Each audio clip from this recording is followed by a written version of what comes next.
ಹರನಿತ್ಯ ದಾಸೋಹ ಅಂತ ಇದೆ. ಮೊನ್ನೆ ಒಂದು ನೀವೆಲ್ಲರೂ ಕೇಳಿದಿರಿ. ಏನು ಕೇಳಿದ್ರಪ್ಪ ಅಂದರೆ 1,70,00,000 ರೂಪಾಯಿ ಇತ್ತಿತ್ತಾಗ ನಾವು ಹರದ ನಿತ್ಯ ದಾಸೋಹ ನಿಧಿಗೆ ಕಲೆಕ್ಷನ್ ಮಾಡಿದ್ದೇವೆ ಅಂತ ಬಹಿರಂಗವಾಗಿ ರಾಜಕೀಯ ಮುಖಂಡರುಗಳು ಹೇಳಿದರು. ಅವ್ರ ಹೆಸರು ಹೇಳಕ್ಕೆ ನಾನು ಇಚ್ಛೆ ಪಡೋದಿಲ್ಲ. 1,70,00,000 ರೂಪಾಯಿ ಕಲೆಕ್ಟ್ ಮಾಡಿದ್ದೇವೆ ಅಂತ ಹೇಳ್ತಾರೆ. ಡಾಕ್ಟರ್ ರಾಜ್ಕುಮಾರ್ ಹೇಳ್ತಾರೆ. ಇವರು ಅಧಿಕಾರಿ ಆಡಳಿತ, ಯಾವ ಆಡಳಿತನೂ ಮಾಡಿಲ್ಲ. ಎಲ್ಲ ಏನು ಮಾಡಿದ್ದಾರೆ ಅಂತ ನಾವು ಅದು ಹೇಳಕ್ಕೆ ತಯಾರಿಲ್ಲ. ಅದು ಅವರೇ ಅನುಭವಿಸ್ತಾರೆ. 1,70,00,000 ಕಲೆಕ್ಷನ್ ಆಗಿದೆ ಅಂತಾರೆ. ಅವ್ರಿಗೆ ಯಾವ ತಿಳುವಳಿಕೆ ಇದೆ ಅಂತ ಹೇಳೋಣ ನಾವು. ಒಂದು ಬೆಳ್ಳಿದೊಂದು ಕೂಡ ಇವರು ಆ ಸಭೆಯಲ್ಲಿ ಹೇಳ್ತಾರೆ 120 kg ಬೆಳ್ಳಿದೆ ಅಂತ ಹೇಳ್ತಾರೆ. 120 kg ಬೆಳ್ಳಿದೆ ಅಂತ ಹೇಳ್ತಾರೆ. ಆದರೆ 120 kg ಬೆಳ್ಳಿದೆ ಅಂತ ಹೇಳ್ತಾರಲ್ಲ, ಇದು ಬೆಳ್ಳಿ ಬಂದದ್ದು ಹಿಂದೆ ಏನು ಸ್ವಾಮಿಗಳು, ಸಿದ್ಧಲಿಂಗ ಸ್ವಾಮಿಗಳು ಇದ್ದಾಗ ಅಲ್ಲಿ ಗುಲ್ಬರ್ಗಾದಾಗ ಯಲಬುರ್ಗಾದಾಗ ಅವರು ಪರಿವರ್ತನೆಯಾಗಿ ಏನೋ ಆಗಿ ಅವರ ಇಬ್ಬರು ತೂಕ ಬೆಳ್ಳಿ ಕೊಡ್ತವೆ ಅಂತ ಹೇಳಿದರು. ಅವರ ಇಬ್ಬರು ಸ್ವಾಮಿಗಳನ್ನ ತೂಕ ಮಾಡಿದರು. 170 kg ಬೆಳ್ಳಿ ಬಂತು. 170 kg ಬೆಳ್ಳಿ ಬಂತು. ಅವಾಗ 18,000 ರೂಪಾಯಿ kg ಇತ್ತು ಬೆಳ್ಳಿ. ಅವತ್ತಿನ ದಿವಸ ಅದನ್ನು ತಂದು ನಮ್ಮ ಸ್ನೇಹಿತರ ತಕ್ಕ ಕೊಟ್ಟೆ. ಅವ್ರು 4-5% ಬಡ್ಡಿ ಕೊಡ್ತವೆ ಅಂದರು. ಆದರೆ ಬೆಟ್ಟಪ್ಪರು ಏನು ಹೇಳಿದರು, ಇಲ್ಲ ಇನ್ನೊಬ್ರು ತಕ್ಕ ಇಡೋದು ಬೇಡ, ನಮಗೆ ಅದೇನು ಬೇಕಾಗಿಲ್ಲ ಅಂದರು. ಅದನ್ನು ವಾಪಸ್ ತಗೋಬೇಕಾದ್ರೆ 170 kg ಇರೋದು 4 kg ಬಡ್ಡಿ ಕೊಟ್ಟರು. ಅವರು ಕೆಲವೇ ತಿಂಗಳಿಗೆ 4 kg ಬಡ್ಡಿ ಕೊಟ್ಟರು. ಆದರೆ ಅಲ್ಲಿ ಕೊಟ್ಟದ್ದು 170 kg. 4 kg ನಾವೇನು ಅವ್ರ ತಕ್ಕ ಇಟ್ಟಿದ್ವಲ್ಲ ಅಷ್ಟು ತಿಂಗಳದ ಬಡ್ಡಿ 4 kg ಕೊಟ್ಟರು. 174 kg. ಇವರು ಆಡಳಿತಾಧಿಕಾರಿ ಹೇಳ್ತಾರೆ 120 kg ಬೆಳ್ಳಿ ಇದೆ ಅಂತ. 174 kg ಇದೆ. ಇದ್ರ ಬಗ್ಗೆ ಇನ್ನು ಹೇಳ್ಬೇಕಪ್ಪ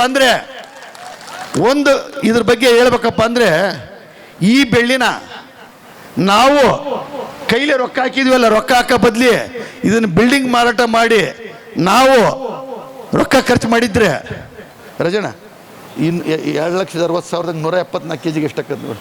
ನಾವು ಅವತ್ತಿನ ದಿವಸ ಹಿರಿಯರೆಲ್ಲರೂ ಕುತ್ಕೊಂಡು ರೊಕ್ಕ ಬೇಕಾಗಿದೆ. ಹಿರಿಯರು ಏನು ಹೇಳಿದರು, ರೊಕ್ಕ ಕಲೆಕ್ಟ್ ಆದಂಗೆ ಕಟ್ಟೋಣ, ಈ ಬೆಳ್ಳಿ ಕೊಟ್ಟಾರ ಅದು ಬೆಳ್ಳಿ ಹಂಗೆ ಇರಲಿ ಅಂದರು. 18,000 ರೂಪಾಯಿ kg ಇತ್ತು. 18,000 ರೂಪಾಯಿ ಇತ್ತು.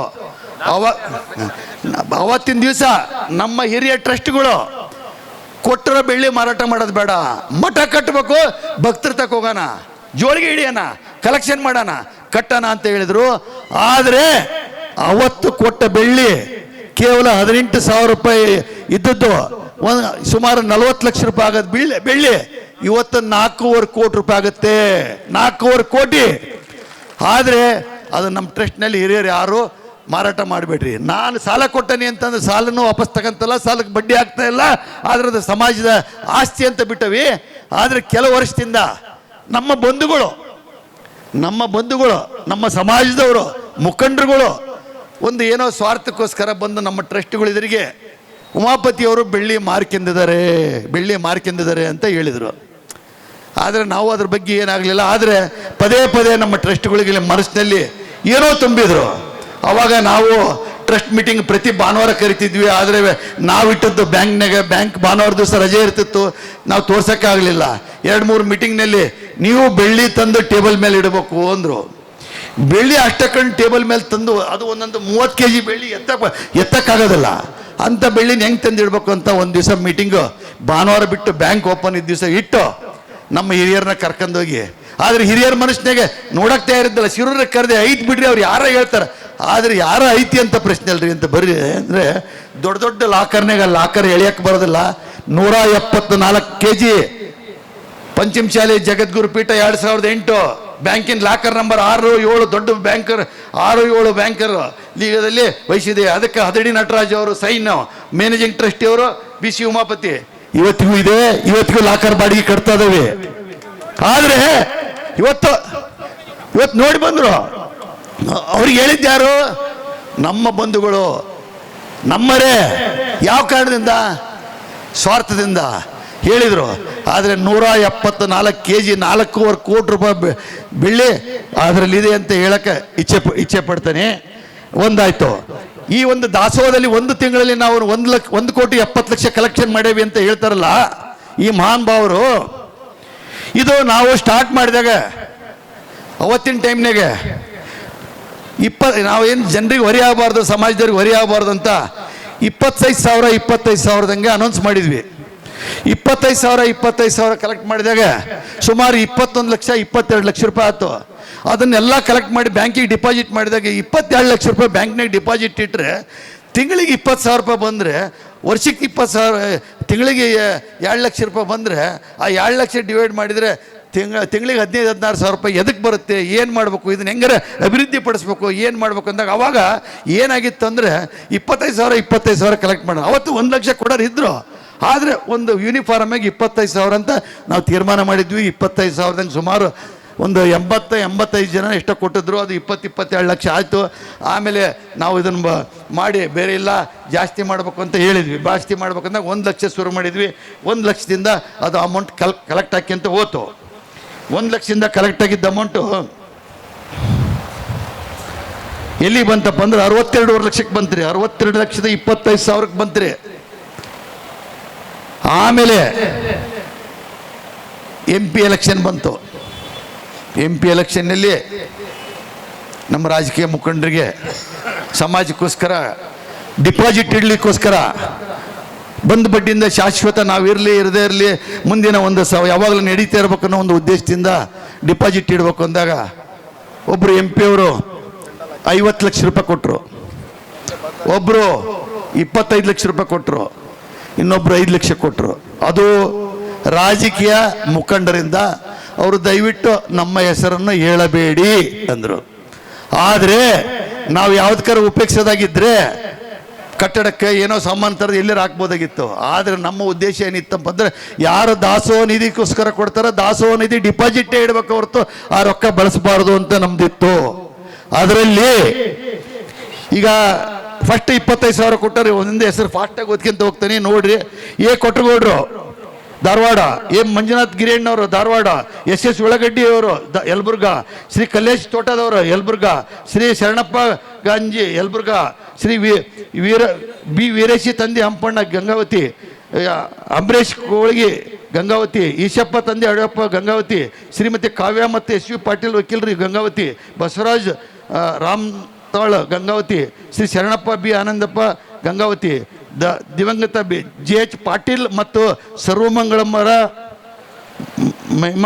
ಮಹಿಮಾ ಪಾಟೀಲ್ರವರು ಕೊಟ್ಟರು, ಬಸವರಾಜ್ ತಂದೆ ಪುಟ್ಟಪ್ಪನವ್ರು ಕೊಟ್ಟರು, ಶ್ರೀ ಮಲ್ಲಪ್ಪ ಮಾರ್ತಾಂಡಪ್ಪ ಹನುಮನಹಳ್ಳಿಯವ್ರು ಕೊಟ್ಟರು, ಶ್ರೀ ಮಲ್ಲಿಕಾರ್ಜುನ್ ಬೇವಿನ ಮರದ ಮೊಟೆಬೆನ್ನೂರು ಅವ್ರು ಕೊಟ್ಟರು, SV ಗುಬ್ಬಣ್ಣನವರು ಹಾವೇರಿ ಅವ್ರು ಕೊಟ್ಟರು, ಪತ್ರಿ ಬಸಪ್ಪ ರಾಜಣ್ಣ ದಾವಣಗೆರೆ ಅವ್ರು ಕೊಟ್ಟರು, ನಮ್ಮ ಹರ ಸೊಸೈಟಿ ದಾವಣಗೆರೆಯಲ್ಲಿ ಏನು ಪಂಚಮಶಾಲಿ ಸೊಸೈಟಿ ಅವರು 25,000 ಕೊಟ್ಟರು, ನಿತಿನ್ M ನಲ್ವಡಿ ಅಂತ 25,000 ಕೊಟ್ಟರು, ಶ್ರೀ ಚನ್ನಬಸಪ್ಪ ಶಿವಭದ್ರಪ್ಪ ಹಿರಳ್ಳಿ ಕೊಳೆನೂರು ಅವರು 25,000 ಕೊಟ್ಟರು, ಸಂಗನಗೌಡರು ನಿಸಮ್ಮಿಗೌಡರು ಕೊಟ್ಟರು, ವೀರರಾಣಿ ಕಿತ್ತೂರು ಚೆನ್ನಮ್ಮ ಸೌಹಾರ್ದ ಸಹಕಾರ ನಿಮಗೆ ಹಾವೇರಿಯವ್ರು ಕೊಟ್ಟರು, ಬಿಳ್ಚೋಡ್ ಶೆಟ್ಟರು ವೀರಣ್ಣರು ಕೊಟ್ಟರು, ಚಂದ್ರಣ್ಣ C ತಿಳುವಳ್ಳಿಯವ್ರು ಕೊಟ್ಟರು, ಬಸವರಾಜ ಮಲ್ಲಪ್ಪ ತಿಳುವಳ್ಳಿಯವ್ರು ಕೊಟ್ಟರು, ಶ್ರೀಮತಿ ಶಿಲ್ಪ ನಾಗೇಶ್ ಗುತ್ಲಾ ಅವರು ಕೊಟ್ಟರು, ಶ್ರೀ ಡಾಕ್ಟರ್ ಗಂಗಮ್ಮ BD ಅಂತ ಕೊಟ್ಟರು, ಶ್ರೀ ಗಾನ್ ತಂದೆ ಜಯಪ್ರಕಾಶ್ ಕೊಟ್ಟರು, ಶ್ರೀ ವೀರಭದ್ರಪ್ಪ ಬಸಪ್ಪ ಹೊಸಳ್ಳಿ ಕೊಟ್ಟರು, ಶ್ರೀಮತಿ ರಶ್ಮಿ KM ನಾಗರಾಜ್ ಅವ್ರು ಕೊಟ್ಟರು, ಲಿಂಗೈಕ್ಯ ಶ್ರೀಮತಿ ಗೌರಮ್ಮ ಕೋಮ್ ಸಂಗಪ್ಪ ಕೊಟ್ಟರು, ಶ್ರೀ ಸುರೇಶ್ ತಂದೆ ಕೊಟ್ರಪ್ಪನವರು, ಶ್ರೀಮತಿ ಮಂಗಳ ಬಸವರಾಜು, ಶ್ರೀ M ಪ್ರಕಾಶ್ ತಂದೆ ಬಸಪ್ಪ,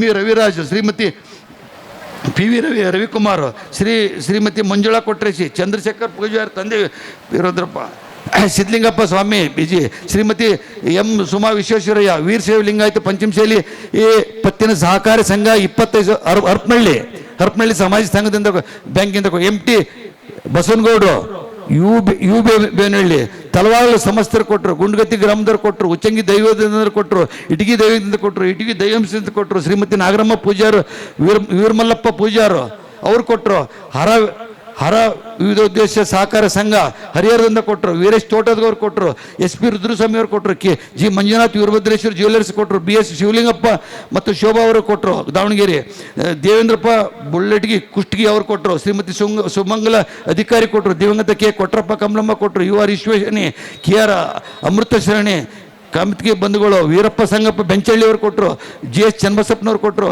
ಮಂಜುನಾಥ್ ಕುನ್ನೂರು ಅವ್ರು ಕೊಟ್ಟರು, ಶ್ರೀಮತಿ ಬಸಪ್ಪ ಸಿದ್ದಪ್ಪ ಚಿಕ್ಕಬಿದ್ರಿ ಅವ್ರು ಇನ್ನೇನು ಭಾಳ ಹೇಳ್ತಾ ಇದ್ರು. ಶ್ರೀಮತಿ ಕಸ್ತೂರಿ ಸಿದ್ದಪ್ಪ ಚಿಕ್ಕಬದ್ರಿ ರಾಣೆಬೆನ್ನೂರು ಅವರು 25,000 ಕೊಟ್ಟಾರೆ. ಆದರೆ ಅವತ್ತು ಅವ್ರು ಸರಿಯಾಗಿ ಡೇಟ್ ಬರ್ಸಿಲ್ಲ. ನಾನು ಹೇಳಿದಾಗ ಅವ್ರು ನನಗೆ ಕರೀಲಿಲ್ಲ ಅಂತ ಅಪಾದನೆ ಮಾಡ್ತಾರೆ. ಆದರೆ ಕೊಟ್ಟಿರೋದಿಲ್ಲ, ಜಮಾ ಐತಿ, ರಸೀದಿ ಐತಿ. ಡಿಪಾಸಿಟ್ ನಾವು ಇದು ಡಿಪಾಸಿಟ್ ಕಲೆಕ್ಟ್ ಮಾಡಿದ್ದು ಓನ್ಲಿ ಚೆಕ್ ಮುಖಾಂತರ ಕಲೆಕ್ಟ್ ಮಾಡಿ ಹೊರತು ಯಾರ ತಕ್ಕ ಕ್ಯಾಶ್ ಕಲೆಕ್ಟ್ ಮಾಡಿಲ್ಲ. ಆಮೇಲೆ ಶ್ರೀ ಗಂಗಾ ಯಾವ್ದ್ರ ಬೇಕಾದ್ರೆ ಯಾವುದೋ ವಾಟ್ಸಪ್ನಾಗ ಇದ್ರಾಗ ಮೊನ್ನೆ ವಿಡಿಯೋದಾಗ ನೋಡ್ಯಾನ್ರಿ. ನಾನು ಹಿಂಗೆ ಹೇಳಿದೆ, ನಾ ಕೇಳಿದೆ, ಶಿವಣ್ಣ ಕೇಳಿದೆ, ಶಿವಣ್ಣ ಗೊತ್ತಿಲ್ಲ ಅಂದರು. ಅವ್ರು ರೂಪಾಯಿ ಕೊಟ್ಟು ಹೋಗ್ಯಾರ, ಡೇಟ್ ಬರ್ಸಿಲ್ಲ, ಅಲ್ಲಿ ಬುಕ್ನಾಗ ಡೇಟೇ ಬರ್ಸಿಲ್ಲ. ಡೇಟ್ ಬರ್ಸಿಲ್ಲ ಅಂದ್ರೆ ಯಾರಿಗೆ ನೆನಪಿರ್ತೈತಿ? ಅವ್ರೇ ನಾನು ಡೇಟ್ ಬರ್ಸಿದ್ದೆ, ಅವ್ರು ಕನಸ್ನಾಗಿರೋ ಡೇಟ್ ಹೇಳಿದ್ರೆ ಇರಲಿ, ಅವರು ನಮ್ಮರೇ ಗೊತ್ತಿಲ್ಲದಲ್ಲಿ ಹೇಳ್ಯಾರ. ದೇವರವ್ರಿಗೆ ಒಳ್ಳೆ ಬುದ್ಧಿ ಕೊಡಲಿ.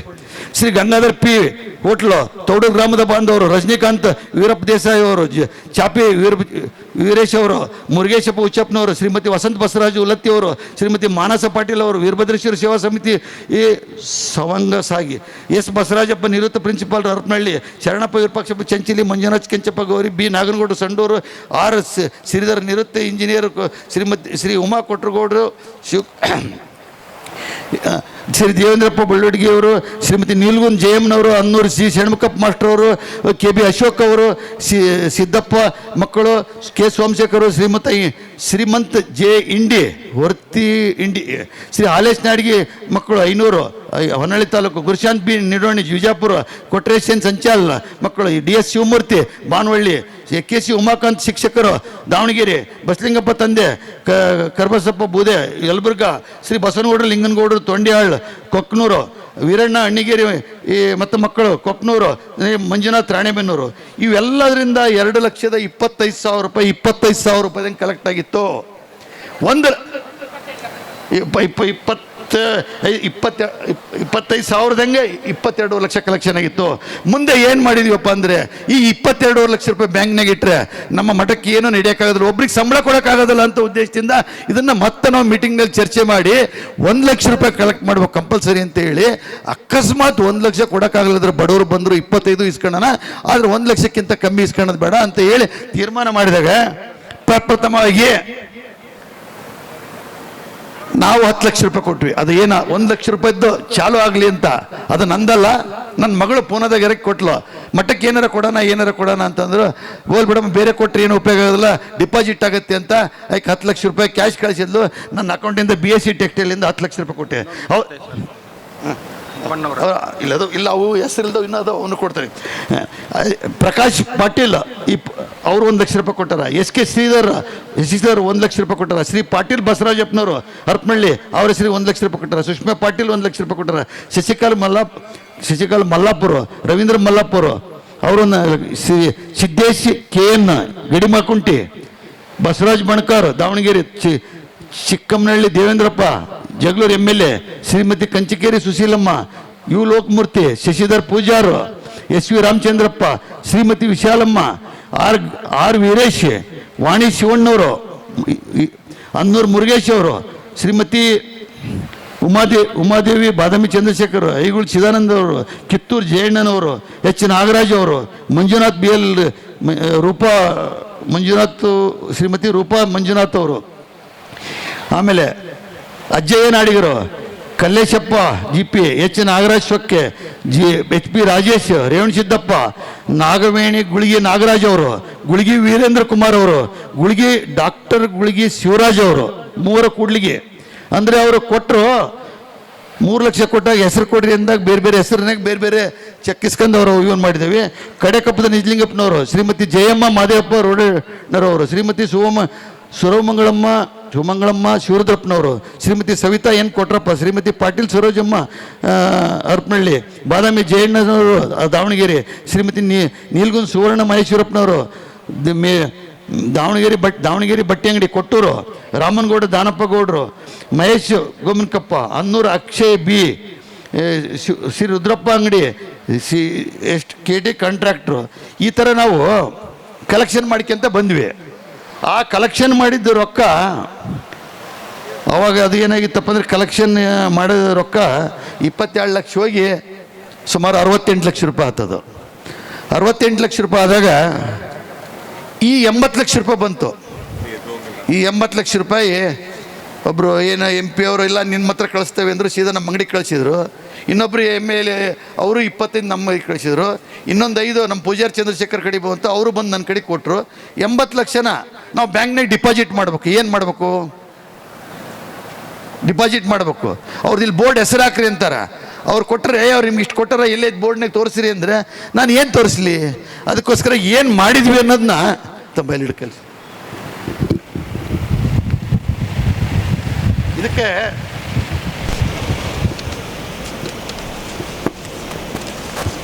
ಪೇಪರ್ ಐತೆ ನೋಡಿ, ಇಲ್ಲ ಕೊಡು ಪೇಪರ್. ಇದಕ್ಕೆ ನಮ್ಮ ಟ್ರಸ್ಟ್ನಲ್ಲಿ ಒಂದು ಮೀಟಿಂಗ್ನಲ್ಲಿ ಹೇಳಿದ್ವಿ, ಇದು ಡಿಪಾಸಿಟ್ ಮಾಡೋ ಹಣ, ಅದಕ್ಕೋಸ್ಕರ ನಮಗೆ ಅಕೌಂಟ್ನಲ್ಲೇ ಬೇಕು. ಇದಕ್ಕೆ ಏನು ಮಾಡಬೇಕು ಅಂತ ಮಾಡಿದ್ವಿ. ಆವಾಗ ನಾವು ಪ್ರಯತ್ನ ಮಾಡಿ ನಮ್ಮದು ಫಸ್ಟ್ ಸ್ಟಾರ್ಟಿಂಗ್ ಟ್ರಸ್ಟ್ 12 ತಗೊಂಡಿದ್ವಿ, ATG ತಗೊಂಡ್ವಿ.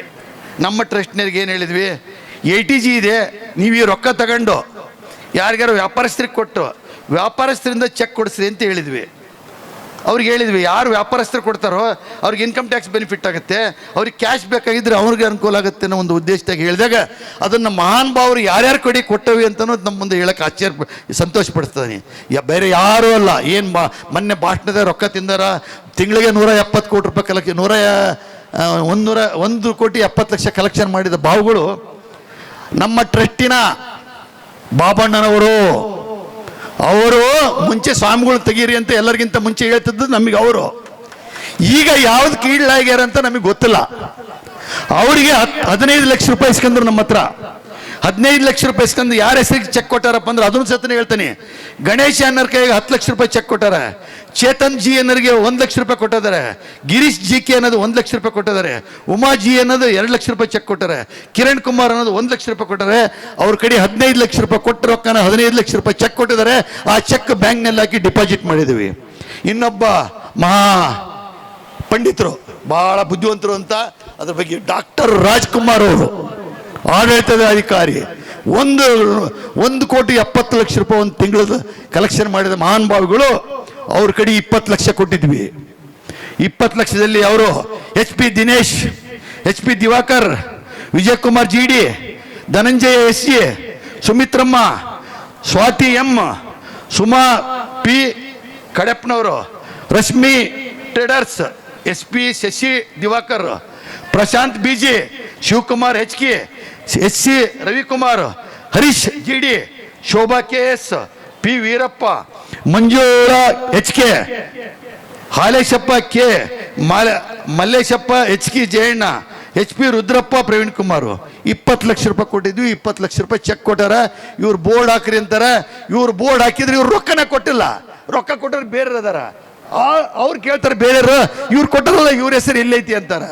ನಾನು ಇದು ಏನಾಗಿದೆಯಪ್ಪ ಅಂದ್ರೆ, ನಾನು ಒಂದು ವರ್ಷಕ್ಕೆ 30 ಕೋಟಿ ರೂಪಾಯಿ ಬರೀ ಇನ್ಕಮ್ ಟ್ಯಾಕ್ಸ್ ಕಟ್ತಾನೆ, 30 ಕೋಟಿ ಇನ್ಕಮ್ ಟ್ಯಾಕ್ಸ್ ಕಟ್ತೀನಿ. ಆದ್ರೆ ನನ್ನ ಲೆಕ್ಕ ನಾನು ಹೇಳಕ್ಕಾಗ್ತಾ ಇಲ್ಲ, ನನ್ನ ಲೆಕ್ಕ ನಾನು ನೋಡಕ್ ಪುರ್ಸತ್ತಿಲ್ಲ. ಈ 23 ವರ್ಷ ಈ ಸಮಾಜಕ್ಕೋಸ್ಕರ ದುಡಿದು, ನಾವು ಹೇಳಿದೆ ಮೊನ್ನೆ ಬೆಟ್ಟಪ್ಪರಿಗೆ, ಬೆಳಗಾಂನಾಗ ಅಂಗಡಿ ಮಾಡ್ಬೇಕಾದ್ರೆ ನಾನು ಸಮಾಜಕ್ಕೆ ಬರಲಿದ್ರೆ ಇಂಥವು 10 ಅಂಗಡಿ ಮಾಡ್ತಿದ್ದೆ. ಈಗ ಶಿವಮೊಗ್ಗದಲ್ಲಿ ಮಾಡ್ತಾ ಇದ್ದೀನಿ, ರಾಜ್ಯಕ್ಕೆ ದೊಡ್ಡ ಅಂಗಡಿ ಮಾಡ್ತಾ ಇದ್ದೀನಿ, ಹುಬ್ಳಿಗೆ ಮಾಡ್ತಾ ಇದ್ದೀನಿ. ಆದರೆ ಈ ಸಮಾಜಕ್ಕೆ ಇಳಿದವೆ, ಸಮಾಜಕ್ಕೆ ಏನಾರ ಮಾಡಬೇಕು ಅಂತ ಮಾಡ್ತದೆ ಹೊರತು 23 ವರ್ಷ ಯಾವತ್ತ MLA ಆಗ್ತಿದ್ದೆ ನಾನು. ಅವತ್ತಿನ ದಿವಸ ಏನು ನಮ್ಮ ಯುವಕರನ್ನ ವಕೀಲರನ್ನ ಮೀಟಿಂಗ್ ಕರೆದ್ರೆ 80 ಜನ ವಕೀಲರಿಗೆ ಸೇರಿದ್ರು. ಅವತ್ತು ಕೇಳೋರು, ನಾನು ಎಲ್ಲ ರಾಜಕೀಯ ಮುಖಂಡರ ತಕ್ಕ ಚೆನ್ನಾಗಿದ್ದೆ, ಏನ್ರಿ ನೀವು ಸಂಘ ಕಟ್ಟಿ ಸಮಾಜ ಕಟ್ಟಿ ನಮ್ಮನ್ನೆಲ್ಲ ಒಂದು ಮಾಡಿ ಕೊನೆಗೆ ನೀವು ಹೇಳಿದ್ರಿಗೆ ಓಟ್ ಹಾಕ್ಬೇಕೇನ್ರಿ ಅಂತ ಕೇಳಿದ್ರು. ಏನು ನೀವು ಎಲೆಕ್ಷನ್ ನಿಂತ್ಕೊಂತೀರ ಅಂತ ಕೇಳಿದ್ರು ಯುವಕರು ಪ್ರಾರಂಭದಲ್ಲಿ. ಅವಾಗ ಒಂದೇ ಯೋಚನೆ ಮಾಡಿದೆ, ನೀವು BJP ಇದ್ರಿ, ಕಾಂಗ್ರೆಸ್ನಾಗಿದ್ರಿ, ಜನತಾದವರಿದ್ರಿ, ನೀವು ಸಮಾಜಕ್ಕೆ ಬಂದಾಗ ನೀವೆಲ್ಲರೂ ಒಂದೇ, ಪಾರ್ಟಿ ಬಿಟ್ಬಿಡ್ರಿ ಸಮಾಜಕ್ಕೋಸ್ಕರ. ನಾನು ಸಮಾಜ ಕಟ್ತಾ ಇರೋದು ರಾಜಕೀಯಕ್ಕಲ್ಲ, ನನ್ನ ಸ್ವಾರ್ಥಕ್ಕಲ್ಲ. ಇವತ್ತು ನಾನು ಒಂದು ಪಾರ್ಟಿಯಲ್ಲಿದ್ದರೆ, ನಾ ಕಾಂಗ್ರೆಸ್ನಾಗಿದ್ದರೆ ನನ್ನವೇ ನಮ್ಮ ಬೀಗ್ರೆ BJP ವಿರೋಧ ಮಾಡ್ತಾರೆ, ಜನತಾದಳದವ್ರು ವಿರೋಧ ಮಾಡ್ತಾರೆ. ಅದಕ್ಕೋಸ್ಕರ ನಾನು ಸಮಾಜಕ್ಕೋಸ್ಕರ ರಾಜಕೀಯ ಸಿಕ್ಕ ಸವಲತ್ತುಗಳನ್ನು ಬಿಟ್ಟು ಸಮಾಜಕ್ಕೋಸ್ಕರ ದುಡಿದೇನೆ. ಅದರ ಪ್ರತಿಫಲ ಇವತ್ತು ಸಮಾಜ ನನಗೆ ಗೌರವ ಕೊಡ್ತಾ ಐತಿ, ಯಾವ ಗಂಟು ಹೊಡೆದವರು ಅಂತ ಕೊಡ್ತಾ ಐತಿ. ಅದೇ ದೊಡ್ಡ ಗೌರವ ನಮಗೆ. ಇರಲಿ, ಇಲ್ಲ ಏನು ಬೇಡ, ನಾವು ಹೇಳ್ತಾ ಸುಮ್ಮನೆ ಏನಾಗಿದ್ರು ಹೊಟ್ಟು ಉರಿತೈತೆ. ಇವತ್ತು ಏನು ಸಮಾಜ ಅದಕ್ಕೆ ಕಟ್ಟೇವಿ, ಯಾರಿಗೆ ಕಟ್ಟೇವಿ ಅನ್ನೋದು ಇವ್ರಿಗೆ ಅರಿವ ಇಲ್ಲ. ಇವತ್ತು ಈ ಪರಿಸ್ಥಿತಿ ಬರಕ ಈ ವಚನಾನಂದ ಸ್ವಾಮಿಗಳಿಂದಾನೆ ಸಮಾಜ ಹಾಳಾಗಿ ಹೋಗೈತಿ, ಬೀದಿಗೆ ಬಂದೈತಿ. ಆಮೇಲೆ ಇಲ್ಲೇ ಇದ್ದಾರೆ ನಮ್ಮ ಟ್ರಸ್ಟಿಗಳು, ಹಾವೇರಿ ಮಹೇಶ್ ಅವರು. ಇಲ್ಲ ನೀವು ಕೊಡಿಸ್ರಿ, ನಾನು ಕಾಂಟ್ರಾಕ್ಟರಿಂದ ಬೇರೆ ಬೇರೆಯಿಂದ ರೊಕ್ಕ ಕೊಡಿಸ್ತೀನಿ ಅಂತ 35 ಲಕ್ಷ ರೂಪಾಯಿ. ಸರಿ, ಈಗ ಸ್ವಲ್ಪ ನಾನು ಲೆಕ್ಕ ಕೊಡಕ್ ಬಂದಾನೆ, ನಾನು ಲೆಕ್ಕ ಕೊಡೋಣ. ಎತ್ತಕ್ಕಾರ ನೀವು ಭಕ್ತರು ಇವತ್ತೇನು ಅನ್ಯಾಯ ಆಗ್ತಾ ಇತ್ತಲ್ಲ, ನೀವು ತಗೋಬೇಕು. ನಾನು ಲೆಕ್ಕದ ಆಪಾದನೆ ಮಾಡಿರೋದ್ರಿಂದ ಲೆಕ್ಕ ಕೊಡಕ್ ಬಂದ ನಾನು ಅಷ್ಟೇ. ಇವತ್ತು ಹಾವೇರಿ ಮಹೇಶ್ ಅವರಿಗೆ, ಕಾಂಟ್ರಾಕ್ಟ್ ಮಹೇಶ್ ಅವರಿಗೆ ಅವ್ರ ಜವಾಬ್ದಾರಿನ ತಗೊಂಡು, ಇಲ್ಲ ನಾನು ಅದನ್ನು ಚೇಂಜ್ ಮಾಡಿ ಕೊಡ್ತೀನಿ ಅಂತ 35 ಲಕ್ಷ ರೂಪಾಯಿ ಇಸ್ಕೊಂಡು ಮಹೇಶ್ ಹಾವೇರಿ ಅವರು ಸ್ವಂತ ಅವರು 5 ಲಕ್ಷ ರೂಪಾಯಿ ಚೇಂಜ್ ಮಾಡಿದರು.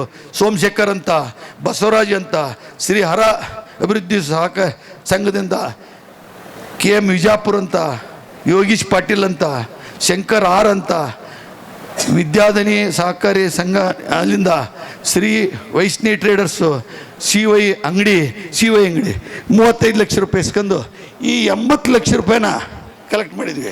ಇನ್ನು 10 ಲಕ್ಷ ರೂಪಾಯಿಗೆ 70 ಆಯ್ತು. ಇನ್ನು 10 ಲಕ್ಷ ರೂಪಾಯಿ ನಮ್ಮ ಟ್ರಸ್ಟಿಯಾದ ಪೂಜಾರಿ ಚಂದ್ರಶೇಖರ್ ಅವರು, ನೀನೇನಾರು ಕೊಡಿಸೋದಾದ್ರೆ ಕೊಡಿಸಪ್ಪ, 10 ಲಕ್ಷ ಉಳಿದತಿ ಅಂತ ಹೇಳಿದೆ, ಕೊಡಿಸ್ತಾನೆ ಅಂತೇಳಿ 10 ಲಕ್ಷ ಇಸ್ಕೊಂಡು, ಎರೆಶಮಿ ಮಹೇಶ್ವರಪ್ಪ ಸಿದ್ದಪ್ಪ 1.5 ಲಕ್ಷ ರೂಪಾಯಿ, ಹೊನ್ನತ್ತಿ ಮಂಜುನಾಥ್ 1.5 ಲಕ್ಷ ರೂಪಾಯಿ, ಬಸವರಾಜ್ ಕೆ ಹುಲ್ಲತ್ತಿ 2 ಲಕ್ಷ ರೂಪಾಯಿ, ರಾಕೇಶ್ P 5 ಲಕ್ಷ ರೂಪಾಯಿ. ಈ 80 ಲಕ್ಷ ರೂಪಾಯಿ ರೊಕ್ಕ ಇಟ್ಕೊಂಡು ಬ್ಯಾಂಕಿಗೆ ಹಾಕಿಸಿ ಡಿಪಾಸಿಟ್ ಮಾಡಿ ಇವತ್ತಿನ ತಾರೀಕಿಗೆ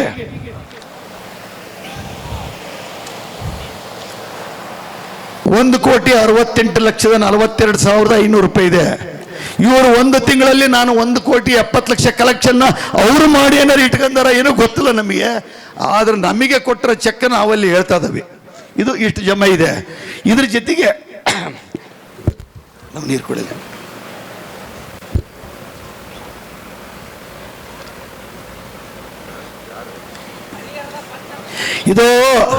ಇದು ವಿಚಾರ ತಿಳ್ಕೋಬೇಕಾಗಿದೆ ನೀವು. ಇವತ್ತು ನಾವು ಇವತ್ತಿಲ್ಲೇನೇ ಯಾರು ಕುಂತಿರೋದು ಅಧಿಕಾರಕ್ಕೋಸ್ಕರ ಅಲ್ಲ, ಹೆಸರಿಗೋಸ್ಕರ ಅಲ್ಲ, ಮುಂದಿನ ನಮ್ಮ ಸಮಾಜದ ಪೀಳಿಗೆಗೋಸ್ಕರ ಸಮಾಜ ಕಟ್ತಾ ಇದ್ದೇವೆ ನಾವು. ಇದು 1 ಲಕ್ಷ ಇಷ್ಟು ಅಮೌಂಟ್ ಇತ್ತು. ಇದು ನಾವು ಮುರುಗೇಶಿ ನಿರಾಣಿ ಬ್ಯಾಂಕ್ನಲ್ಲಿ ಇಡಬೇಕು. ನಮ್ಮ ಬ್ಯಾಂಕ್ನಲ್ಲಿ ನಾನು ಒಬ್ಬ ಬ್ಯಾಂಕಿನ 1991ರಿಂದ ಬ್ಯಾಂಕಿನ ಅದನ್ನೇ 3 ಟೈಮ್ ಚೇರ್ಮನ್ ಆಗೀನಿ, ಈಗೂ ಚೇರ್ಮನ್ ಆಗೀನಿ. ಸುಮಾರು 900 ಕೋಟಿ ರೂಪಾಯಿ ಡಿಪಾಸಿಟ್ ಇದೆ ನನ್ನ ಬ್ಯಾಂಕ್ನಲ್ಲಿ, ಅಧ್ಯಕ್ಷ ಅದೀನಿ. ಆದರೆ ನಮ್ಮ ಬ್ಯಾಂಕ್ನಾಗ ಇಟ್ಟದ್ದು 8.25% ಬರ್ತೈತಿ ಅಂತ ಹೇಳಿ ಮತ್ತೆ ಯೋಚನೆ ಮಾಡಿ ಮುರುಗೇಶ್ ನಿರಾಣಿ ಬ್ಯಾಂಕಿಗೆ 12% ನಂಗೆ ಶಿಫ್ಟ್ ಮಾಡಿಸಿ ಅದನ್ನು ನಡೆಸ್ಕೊಂತ ಬಂದ್ವಿ. ಆದರೆ ಈ ಮಹಾನುಭಾವತರು ಯಾರಪ್ಪ ಅಂತಂದರೆ ಪ್ರಕಾಶ್ ಪಾಟೀಲ್ರಾಗಲಿ, ಡಾಕ್ಟ್ರಾಗಲಿ, ಸ್ವಾಮಿಗಳಾಗಲಿ, ಇವರೆಲ್ಲ ಏನು ಹೇಳಿದರು, ಯಾವಾಗ ನಮ್ಮ ಜ್ಯೋತಿ ಪ್ರಕಾಶ್ ಅವರು ಕೈಲೇ ಹಾಕಿ ನನಗೆ ಬೇರೆ ಕಾಂಟ್ರಾಕ್ಟ್ ಕೆಲಸಗಳದವು, ನಾನು ಇದನ್ನು ಮ್ಯಾನೇಜ್ಮೆಂಟ್ ಮಾಡೋಕ್ಕಾಗೋದಿಲ್ಲ ಅಂತ ಹೇಳಿದಾಗ ಈ ಪ್ರಕಾಶ್ ಪಾಟೀಲ್ರು ನಾನು ವಕೀಲ, ನನ್ನವು ತಿಂಗಳಿಗೆ 8 ದಿವಸ ಖಾಲಿ ಇರ್ತೀನಿ, ನಂದು ಯುನೋವಾ ಗಾಡಿ ಇದೆ, ನಾನು ಗಂಗಾವತಿ ಸಿಂಧಿ ಆ ಕಡೆ ಎಲ್ಲ ಹೋಗಿ 1,000 ಚೀಲ ಭತ್ತ ಎತ್ಕೊಂಬರ್ತೀನಿ, ಅವಕಾಶ ಕೊಡ್ರಿ ಎಂದು ನಾವೇನು ಮಾಡಿದ್ವಿ, ಮಾಡ್ರಿ ಅಂತ ಹೇಳಿದ್ವಿ. ಅವಾಗ ಅವ್ರಿಗೆ ಏನು ಕೇಳಿದ್ರು ಮೀಟಿಂಗ್ನಾಗ ಅಂತ, ಇವರೆಲ್ಲ ಗ್ಯಾಂಗ್ ಮುಂಚೆನೆ ಮಾತಾಡ್ಕೊಂಡ್ಬಿಟ್ಟಿತ್ತು. ಏನು ಹೇಳಿದ್ರು, ಇಲ್ಲ ನಾನು ಕೇಳಕ್ಕೆ ಹೋದಾಗ ನೀನು ಯಾರಪ್ಪ ಅಂತ ಕೇಳಿದ್ರೆ ನಾನು ಏನು ಹೇಳ್ಬೇಕು ಅಂತಂದರು. ಅದಕ್ಕೋಸ್ಕರ ಏನೋ ಸ್ಥಾನ ಕೊಡಬೇಕು ಅಂತ ಹೇಳಿ ದಾಸೋಹ ಸಮಿತಿ ಅಧ್ಯಕ್ಷ ಅಂತ ಹಾಕಿ ಪಂಚವಾಡಿ ಬುಕ್ನಾಗ ಹೆಸರು ಪ್ರಿಂಟ್ ಮಾಡಿಸ್ಕೊಂಡು ಒಂದು ಚೀಲ ಅಕ್ಕಿ ತರಲಿಲ್ಲ, ಒಂದು ಹಿಡಿ ಅಕ್ಕಿ ತರಲಿಲ್ಲ. ಯಾವಾಗ ಅಧಿಕಾರ ಸಿಕ್ತೋ ಎಲ್ಲರೂ ಒಂದಾಗಿ ಈಗ 1 ವರ್ಷದಿಂದ ನಾವುಗಳು ಈಗ ಸುಮಾರು 2-2.5 ವರ್ಷದಿಂದ ನಾನು ಮಠದಲ್ಲಿ ಯಾವ ಕೆಲಸನೂ ಮಾಡ್ತಾ ಇಲ್ಲ. ಫಸ್ಟ್ ತಿಳ್ಕೊಡ್ರಿ, ಅಷ್ಟು ಮನಸ್ಸು ನೊಂದಿದೆ. ಒಳಗೆ ಬಿಲ್ಡಿಂಗ್ನಲ್ಲಿ ಸಹಿತ ನಾನು ಹೋಗಿಲ್ಲ. ಯಾಕೆ ಗೊತ್ತಾ, ನಾವು ಏನು ಜ್ಯೋತಿ ಪ್ರಕಾಶ್ ಅವರು ನಾವು ನಡೆಸ್ಬೇಕಾದ್ರೆ ಇಲ್ಲಿ ಬಿಲ್ಡಿಂಗ್ ಕೆಲಸ ನಡಿಬೇಕಾದ್ರೆ ಕುಮಾರ್ 30 ಜನ ಕೆಲಸ ಮಾಡ್ತಿದ್ರು, 30 ಜನ ಊಟ ಮಾಡ್ತಿದ್ರು, 50 ಜನ ವಿದ್ಯಾರ್ಥಿಗಳಿದ್ರು ಊಟ ಮಾಡ್ತಿದ್ರು, ಭಕ್ತರು ಬರ್ತಿದ್ರು ಊಟ ಮಾಡ್ತಿದ್ರು, ಪ್ರತಿನಿತ್ಯ ಅಭಿಷೇಕ ಮಾಡಿಸ್ತಿದ್ವಿ. ಇವತ್ತೊಬ್ಬ ಪೂಜಾರಿ ಇಡಕ ಯೋಗ್ಯತೆ ಇಲ್ಲ, ಪೂಜಾರಿ ಇಲ್ಲ, ರುದ್ರಾಭಿಷೇಕ ಇಲ್ಲ, ಪೂಜಾರಿ ಇಲ್ಲ, ಊಟ ಇಲ್ಲ, ಟೈಮ್ ಹಾಕ್ಯಾರ. ನಮ್ದು ಅವಾಗ ಖರ್ಚು ಎಷ್ಟಿತ್ತಪ್ಪ ಅಂದರೆ ಕೆಲಸಗಾರದ್ದು ಊಟದ್ದು ಎಲ್ಲ ಸೇರಿ ತಿಂಗಳಿಗೆ 3 ಲಕ್ಷ ರೂಪಾಯಿ ಬರೋದು. ಇವರು ಇಲ್ಲಿ ದುರುಪಯೋಗ ಇದೆ. ಉಮ್ಮಣ್ಣರು ಎಲ್ಲರೂ ನಂಬ್ತಾರೆ, ಉಮ್ಮಣ್ಣರು ಹಿಂಬಾಲಕರು ಗಂಟು ಹೊಡಿತಾರೆ, ಶಿವಣ್ಣ ಇಡೀ ಜೀವಮಾನನೇ ತ್ಯಾಗ ಮಾಡ್ಯಾನ. ಅವನ ಮಗ ಸತ್ರು ಇಲ್ಲಿ ಸಮಾಜಕ್ಕೋಸ್ಕರ ದುಡಿತಾ ಇದ್ದಾನೆ. ಅವನ್ನ ಯಾಕಪ್ಪ ಅಂದ್ರೆ ಅವನ್ನೇ ಹೊರಗೆ ಹಾಕ್ಬೇಕು. ಯಾಕೆ ಹೊರಗೆ ಹಾಕ್ಬೇಕು ಅಂದ್ರೆ ಇಲ್ಲಿ ಏನಾರು ನಡೆದ್ರೆ ನಮಗೆ ಫೋನ್ ಮಾಡಿ ಹೇಳ್ತಾನೆ, ಇಲ್ಲಿ ಇವ್ರು ಯಾರು ಬಂದ್ರೆ ಫೋನ್ ಮಾಡಿ ಹೇಳ್ತಾನೆ, ಅವ್ನು ಹೊರಗೆ ಹಾಕ್ಬೇಕು. ಅವ್ನು ಹೊರಗೆ ಹಾಕಿದ್ದಾರೆ, ಸಂಬಳ ಕೊಟ್ಟಿಲ್ಲ, ವರ್ಷ ಗಂಟ್ಲೆ ಆದ್ರೂ ಸಂಬಳ ಕೊಟ್ಟಿಲ್ಲ. ಸುಮ್ಮನೆ ಬೇ ಕೊಟ್ಟಿಲ್ಲ. ಕೊನೆಗೆ ಎಲ್ಲಿಗೆ ಬಂದ್ರು ಗೊತ್ತಾ ಉಮ್ಮಣ್ಣರೇ, ತಿಂಗಳ ಏನು ಕೊಡ್ಬೇಕು ಅಂದಾಗ ಜ್ಯೋತಿ ಪ್ರಕಾಶ್ ನಾವು ಲೀಸ್ಟ್ ಐತಿ, ನಾನು 25,000 ರೂಪಾಯಿ ಕೊಡ್ತೇನೆ ಹಿಂದೆ, ಕೆಲವರು 20,000 ಕೊಡ್ತೇವೆ ಅಂದರು, ಕೆಲವರು 10,000 ಕೊಡ್ತೇವೆ ಅಂದರು, ಕೆಲವರು 5,000 ಕೊಡ್ತೇವೆ ಅಂದರು. ಈ ಥರ 1.5 ಲಕ್ಷ ರೂಪಾಯಿ ನಮ್ಗೆ ಚಿತ್ರದುರ್ಗ ನಾಗರಾಜ್ ಅವ್ರು ಕೊಡ್ತೇವೆ ಅಂದರು, ಜ್ಯೋತಿ ಪ್ರಕಾಶ್ ಅವ್ರು ಕೊಡ್ತೇವೆ ಅಂತಂದರು. ಕೊನೆಗೆ ಡಾಕ್ಟ್ರೂ ನಾವು 5,000 ಕೊಡ್ತೇವೆ ಅಂತಂದರು. ಎಲ್ಲರೂ ಕೊಡ್ತೇವೆ ಅಂದರು, ಪರ್ಮಿಷನ್ ಎಲ್ಲರೂ ಕೊಟ್ಟು ಅವಾಗ 1.5 ಲಕ್ಷ ರೂಪಾಯಿ ಆಯಿತು. ಇನ್ನೇನೇನೋ ಕಲೆಕ್ಟ್ ಮಾಡಿ ನಡೆಸೋಣ ಅಂತ ಮಾಡಿದ್ವಿ. ಅವಾಗ ಪ್ರಕಾಶ್ ಪಾಟೀಲ್ರ ಜವಾಬ್ದಾರಿ ಕೊಟ್ವಿ. ಪ್ರಕಾಶ್ ಪಾಟೀಲ್ರವರು ಇಲ್ಲ ಯಾವ ರೊಕ್ಕನೇ ಸೇರ್ತಲ್ಲ, ಏನೂ ಮಾಡೋಕ್ಕಾಗೋದಿಲ್ಲ ಅಂದರು. ಏನು ಮಾಡಬೇಕು? ಇಲ್ಲ ಬ್ಯಾಂಕ್ನಾಗ ಡಿಪಾಸಿಟ್ ಐತಲ್ಲ, ಅದು ವರ್ಷದ ಬಡ್ಡಿ ಇಟ್ಟವಿ, ವರ್ಷದ ಬಡ್ಡಿ 12% ಬಡ್ಡಿ, 12% ಬದಲಿ ನೀವು ತೆಗೆದು ನಮಗೆ ತಿಂಗಳ ಬಡ್ಡಿ ಬರಂಗೆ ಮಾಡಿರಿ ಅಂದರು. ಬೇಡ ಅಂದ್ವಿ. ಸ್ವಾಮಿಗಳು ಹೇಳಿದರು, ಆಡಳಿತಾಧಿಕಾರಿ ಇಲ್ಲ, ನಿಮ್ಮ ಮಠ ನಡೆಸ್ಬೇಕಾದ್ರೆ ಬೇಕಾಗುತ್ತೆ, ಏನು ಮಾಡೋಕ್ಕಾಗೋದಿಲ್ಲ, ಆಮೇಲೆ ನೋಡೋಣ ಮುಂದೆ ಕಲೆಕ್ಟ್ ಮಾಡೋಣ ಅಂತ ಹೇಳಿ ತಮ್ಮ ಇದು ಅಲ್ಲ ಇದನ್ನು ಕೊಡಿ, ಯಾವ ಅದೆಲ್ಲ ಕಡಿ ಅವರು ಏನು ಯಾವ್ದು ಕಮಿಟಿ ಮಾಡಿದ್ರಲ್ಲ ಅವು ಪೇಪರ್ ಇಲ್ಲ. ಅವಾಗ ಅದನ್ನು ಏನು ಮಾಡಿದ್ರು ಅಂದ್ರೆ 1,30,000 ರೂಪಾಯಿ ಬಡ್ಡಿ ಬರ್ತಿತ್ತು. 1,25,000 ರೂಪಾಯಿ ಪ್ರತಿ ತಿಂಗಳು ನೀವು ವಾಪಸ್ ಕೊಡಬೇಕು. ಯಾವುದಕ್ಕೆ ಕೊಡಬೇಕು? ಸಂಬಳಕ್ಕೆ ಕೊಡಬೇಕು. ಇದೆಲ್ಲ ಅವರು ಪತ್ರಿಕೆ ಪ್ರಿಂಟ್ ಮಾಡಿಸಿದ್ರಲ್ಲ. 1,25,000 ರೂಪಾಯಿ ಒಂದು ವರ್ಷದಲ್ಲಿ. ಈ 1,25,000 ರೂಪಾಯಿದಂಗೆ 1,25,000 ರೂಪಾಯಿದಂಗೆ ಈ ವರ್ಷ 15 ಲಕ್ಷ ರೂಪಾಯಿ ಕೊಟ್ಟಿದ್ದೇವೆ. ಮಠದ ಖರ್ಚಿಗೆ 15 ಲಕ್ಷ ರೂಪಾಯಿ ಕೊಟ್ಟಿದ್ದೇವೆ. ಇವ್ರ ಕಲೆಕ್ಷನ್ ಎಷ್ಟಾಗಿದೆಯಪ್ಪ ಅಂದರೆ ಬ್ಯಾಂಕ್ ಸ್ಟೇಟ್ಮೆಂಟ್ ಕೊಡಿ. ಇವ್ರದ್ದು ಕಲೆಕ್ಷನ್ 1,900 2,000 ಈ ವರ್ಷದ ಇದು 1/4/25ರಿಂದ 31/3/26 ಪ್ರಕಾಶ್ ಪಾಟೀಲ್ರು, ಮಹಾನ್ ಸ್ವಾಮಿಗಳು ಮತ್ತು ರಾಜ್ಯದ ಇದು ಪೀಠದ ಆಡಳಿತಾಧಿಕಾರಿಯಿಂದ ಕಲೆಕ್ಟ್ ಆಗಿರೋದು, ಭಕ್ತರಿಂದ ವಚನಾನಂದ ಸ್ವಾಮಿಗಳಿಂದ ಒಟ್ಟು 3ರಿಂದ ಕಲೆಕ್ಟ್ ಆಗಿರೋದು 21,104 ರೂಪಾಯಿ ಕಲೆಕ್ಷನ್ ಆಗಿದೆ ಒಂದು ವರ್ಷದಲ್ಲಿ ಮಠದಲ್ಲಿ. ಇವರೇ ಆಡಳಿತ ಮಾಡ್ತಾ ಇದ್ದಾರೆ. ನಾವು ಯಾವ ಆಡಳಿತನೂ ಇಲ್ಲ. ನಾನು ಚೆಕ್ ಸೈನ್ ಮಾಡಿ 1.25 ಲಕ್ಷ ರೂಪಾಯಿ ಪ್ರತಿ ತಿಂಗಳು 5ನೇ ತಾರೀಕು ಟ್ರಾನ್ಸ್ಫರ್ ಮಾಡ್ತೀವಿ. ಅವು ಚೆಕ್ ಮುಖಾಂತರ ಮಾಡ್ರಿ ಅಂತಂದರೆ ಅವ್ರ ಸ್ವಂತ ಸ್ಯಾಲ್ರಿಗೆ ಫೋನ್ ಪೇ ಮಾಡಿ ಕಲೆಕ್ಷನ್ ಮಾಡ್ಕೊಂಡು ಅವರೇ ಇಟ್ಟು ಇವತ್ತಿನವರೆಗೂ ಲೆಕ್ಕ ಕೊಟ್ಟಿಲ್ಲ. ಇವತ್ತು ಯಾಕೆ ಹೇಳ್ತಾ ಇದ್ದಾವಪ್ಪ ಅಂದರೆ ನಾವು ಅವ್ರು ಹೇಳಿದ್ರೆ ಸಮಾಜದ ಮರ್ಯಾದೆ ಹೋಗ್ತಿಂತ ಮುಚ್ಕೊಂಡಿದ್ವಿ. ಆದರೆ ಇವತ್ತು ಸಮಾಜಕ್ಕೆ ಏನು ಆಗ್ತಾ ಇದೆ, ಅನ್ಯಾಯ ಆಗ್ತಾ ಇದೆ ನೀವು ತಿಳ್ಕೊಬೇಕಾಗಿದೆ. ಮೂವರು ಸೇರಿ 21,104 ರೂಪಾಯಿ 3 ಜನ ಸ್ವಾಮಿಗಳು ಮತ್ತು ಪ್ರಕಾಶ್ ಪಾಟೀಲ್ರು ದಬ್ಬಿಗೆ ಅಡಿಗಿದೆ ಹೇಳ್ತಾನೆ. ಇವೆಲ್ಲ ರೊಕ್ಕ ಕಲೆಕ್ಟ್ ಮಾಡಿ ಇಷ್ಟು ಹಾಕಿದ್ದಾರೆ. ಯಾವ ರೀತಿ ಹೇಳ್ಬೇಕು, ಏನು ಮಾಡಬೇಕು ಅನ್ನೋದು ನಮಗೂ ಗೊತ್ತಾಗ್ತಾ ಇಲ್ಲ. ಆಮೇಲೆ ಇದರಲ್ಲಿ ಈಗೇನು ಇವರು ಹೊಸದೊಂದು ಯೋಜನೆ ಮಾಡ್ತವೆ ಅಂತ ಹೇಳಿ ಪ್ರಿಂಟ್ ಮಾಡಿಸಿದ್ರು.